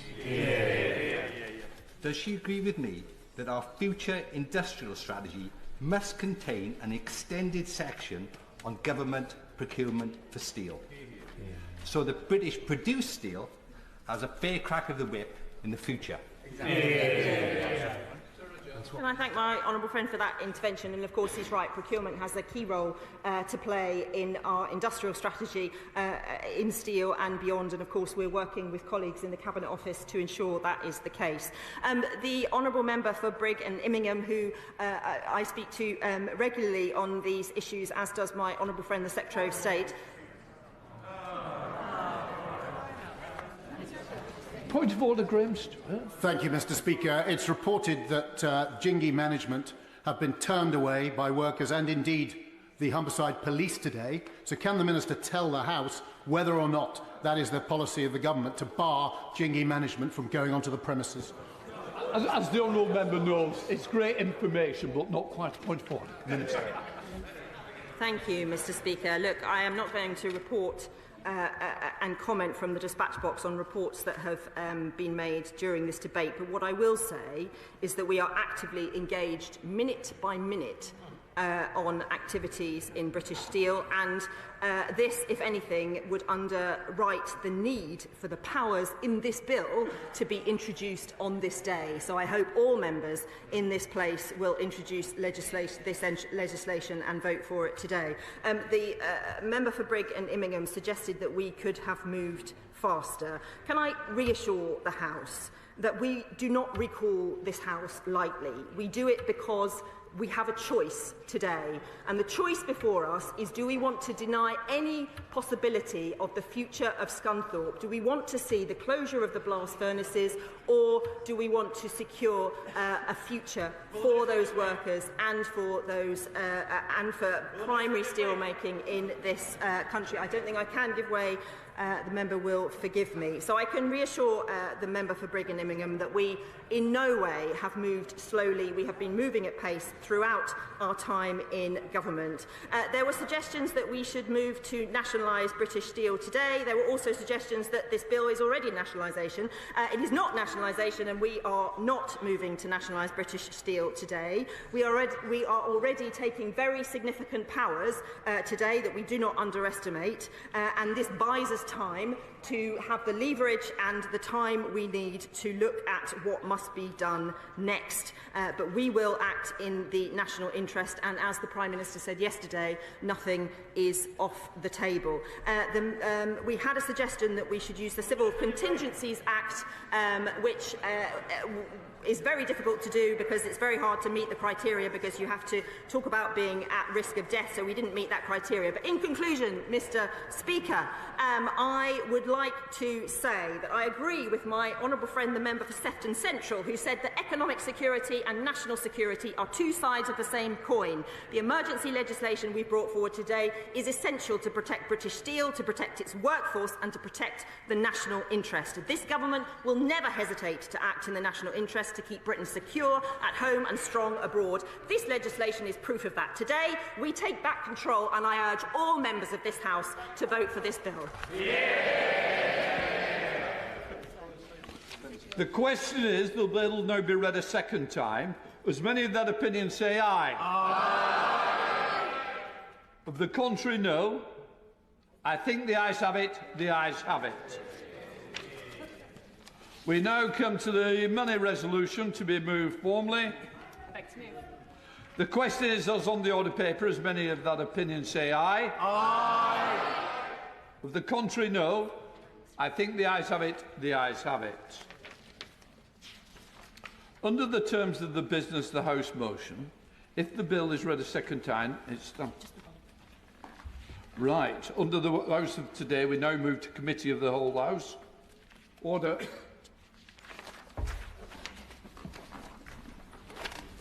Okay. Steel Industry Special Measures Bill.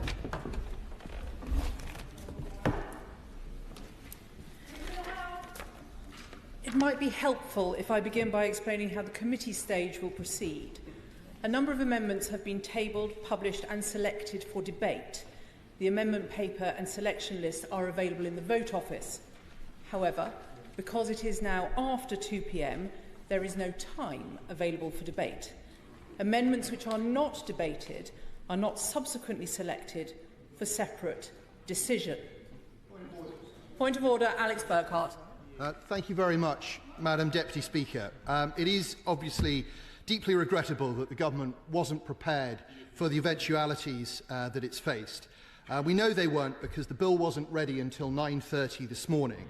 And an obvious admission from the bill is a sunset clause. And many members here today have spoken in favour of a sunset clause, and indeed ministers opposite have suggested that they want this legislation to be time limited. Consequently, it's deeply regrettable that it sounds as though the House will not have an opportunity to vote on a sunset clause. Can you advise the House whether there is anything that can be done at this stage to ensure that we get a vote on Amendment 1 and/or Amendment New Clause 2? Can I thank the Right Honourable Member for his point of order. He will know that it is a long-standing practice that the Chair does not select for separate decision any proposition which has not been debated. It is therefore not possible for any of the amendments or new clauses to be called at this stage. Under the terms of the paragraphs 5 and 8 of today's business of the House order, I must therefore now put a single question that all of the clauses stand part of the bill.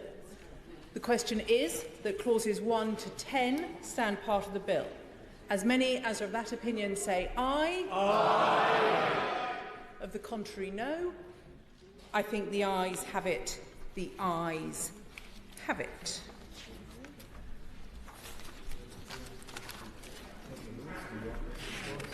Order. Whip to report. Oh. Order, order. That concludes the proceedings in committee. Amen.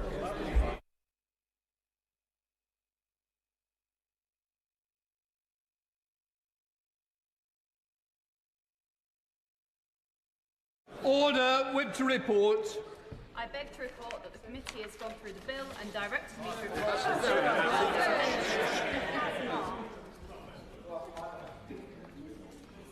Under the order of the House today, I must put forthwith the question on third reading. The question is that the bill now be read a third time.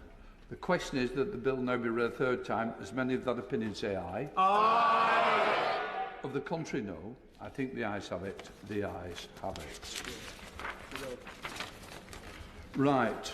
Order. Under the order of the House today, I may not adjourn the House until any messages from the Lords on the bill has been received, and I have reported the royal assent of any act agreed upon both Houses. The House is accordingly suspended until the House has received a message from the House of Lords about the amendments to the bill, until the Speaker is able to signify royal assent. I will arrange for the division bells to ring for a message to appear on the annunciator a few minutes before the sitting is resumed. Order. My Lords,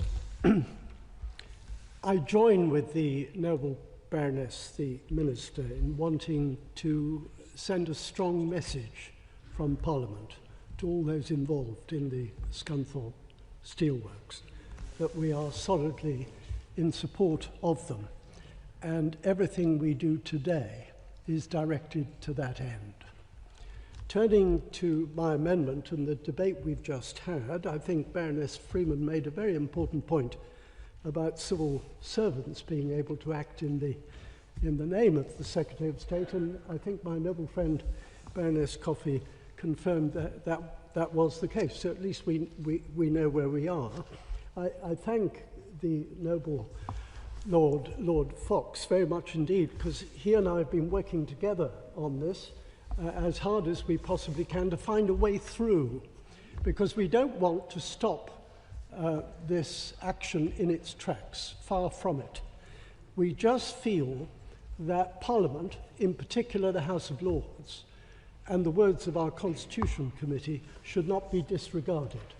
They have a right to stress the importance of sunset clauses. But I think, having heard this debate, I'm quite happy, following discussions through the usual channels, to indicate that I think that debate could be postponed until we know a little clearer where we are. And in 6 months' time, if indeed, as Lord Fox and Baroness Brinton have suggested, if indeed we are to have what I think Lord Fox referred to as a substantive debate, and the noble Baroness, the Minister, said further debate on the operation of this legislation, then I think we have made a great deal of progress, and the voice of this chamber has been heard, and I'm very pleased to have been able to speak in this debate. I just say to Lord Moylan that he and I still await the reply to the question he's posed, but no doubt the Baroness, the Minister, will write. Baroness Butler-Sloss, I don't think has had an answer to her point about force. I think that's something that we'll have to leave for another day. But it is a very important issue, because we shouldn't be giving powers in this Parliament to individuals to use force without clarifying exactly the circumstances in which they can be used. So I think, all in all, we've reached a reasonable conclusion, and I'm very grateful to the noble Baroness, the Minister, for having listened so carefully and taken to heart the concerns of this chamber about the need for this legislation to have an end date, but we'll return to that in the debate we will have in October on, as Lord Fox says, on a substantive motion. And in the meantime, I beg leave to withdraw my amendment. Is it your Lordship's pleasure this amendment be withdrawn? The amendment is by leave withdrawn.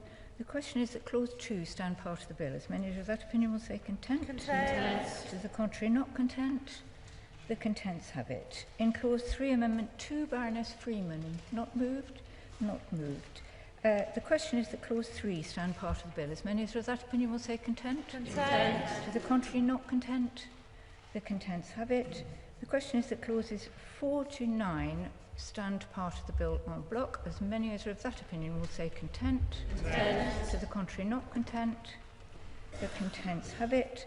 After Clause 9, Amendment 3, Lord Hunt, not moved.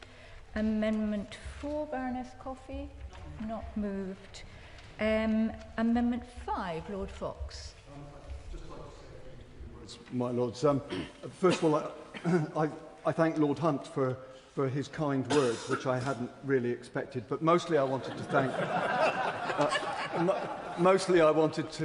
the Government Front Bench, and in particular the Chief Whip, for the constructive discussions we've had, which enabled the Minister to say the things that we hoped the Minister would say. I think the point here is we understand the need for flexibility, but we also understand the need for parliamentary scrutiny. And I hope between us, thanks to the flexibility and the scrutiny that we've been able to do over the last few hours, that we've got to that point. And on that basis, I beg leave to withdraw Amendment 5. Yeah. I should point out to the noble lord that his amendment has not been moved. I take it he does not wish to move it. Not moved. Amendment 5, not moved. The question is that Clause 10 stand part of the bill. As many as that opinion will say content. Content. To the contrary, not content. The contents have it. The question is that this be the title of the bill. As many as of that opinion will say content. Content. To the contrary, not content. The contents have it. My Lords, that concludes the committee's proceedings on the bill. The House will now resume.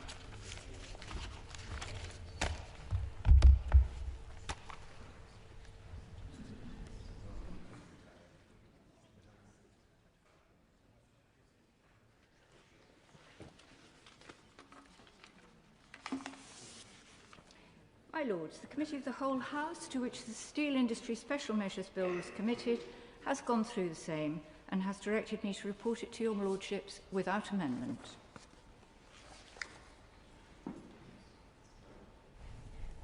My Lords, I beg to move that this report be now received. The question is that this report be now received. As many of that opinion will say content. Content. To the contrary, not content. The contents have it.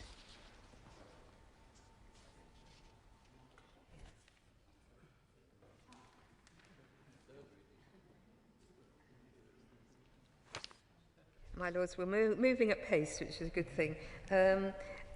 My Lords, I beg to move that this bill do now pass. Oh, gosh. Oh, right. Okay, sorry. I beg to, not as quickly as I'd hoped. I beg to move that this bill be now read a third time. The question is that this bill be now read a third time. As many of that opinion will say content. Content. To the contrary, not content. The contents have it. I beg to move that this bill do now pass. The question is that this bill do now pass. My Lords, I remain grateful to all noble lords who have contributed to this process, and particularly for those noble lords who tabled amendments and those who've spoken in today's debates. The passing of this legislation isn't just needed to protect British Steel and its 3,500 employees. It's needed to protect the future of the UK steel industry, to forge the steel that's needed in our railways, our homes and our critical infrastructure.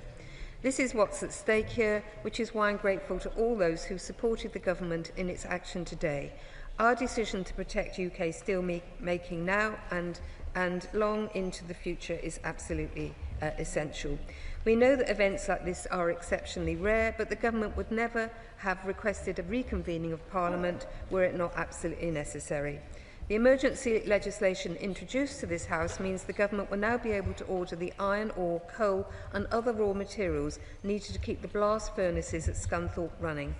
I'm grateful to everyone who's played a part in getting this legislation over the line. This includes my noble friends, noble lords in this place, officials at the Department for Business and Trade, those in departments across governments who've worked on the bill, as well as the staff here on the estate, called in at incredibly short notice. It's thanks to all those efforts that we can protect UK steel making in this country and for years to come. I beg to move.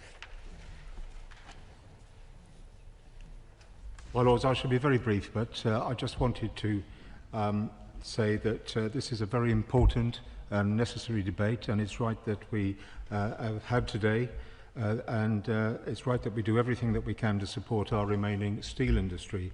I've sadly witnessed the demise of this great industry in Wales, particularly South Wales, and so, as I say, we must do all that we can to protect Scunthorpe, and this emergency bill, of course, is intended to do just that. It's been a very good debate indeed, with passion from all sides of your Lordship's House, and so can I, on behalf of His Majesty's Loyal Opposition, thank all noble lords for their contribution, and in particular thank the noble lady, the Minister, for her part in this, and to all, as I say, who have contributed. And without further ado, wish noble lords well for the rest of the recess and a particularly happy Easter. Hopefully, even more briefly, I would like to thank both front benches for facilitating what has been an open and very clear debate. It proceeded in the right spirit. I would associate myself to the noble Baroness, the Minister's list of people to whom to thank. I would really just like to reiterate what I said at the beginning to the House authorities, everybody across the House. It's been incredibly smooth. It's been like a normal working day, which is very much to everyone's credit, and I think we should all be very grateful. And I would just like to say thank you to Humphrey Amos in our Whip's office, who's kept us all in line. Yeah. Quite right, too. My Lords, the question is that this bill do now pass. As many as are of that opinion will say content. Content. To the contrary, not content. The contents have it. My Lords, I beg to move that the House do now adjourn during pleasure while we await royal assent. The question is that the House do now adjourn during pleasure. As many as are of that opinion will say content. Content. To the contrary, not content. The contents have it.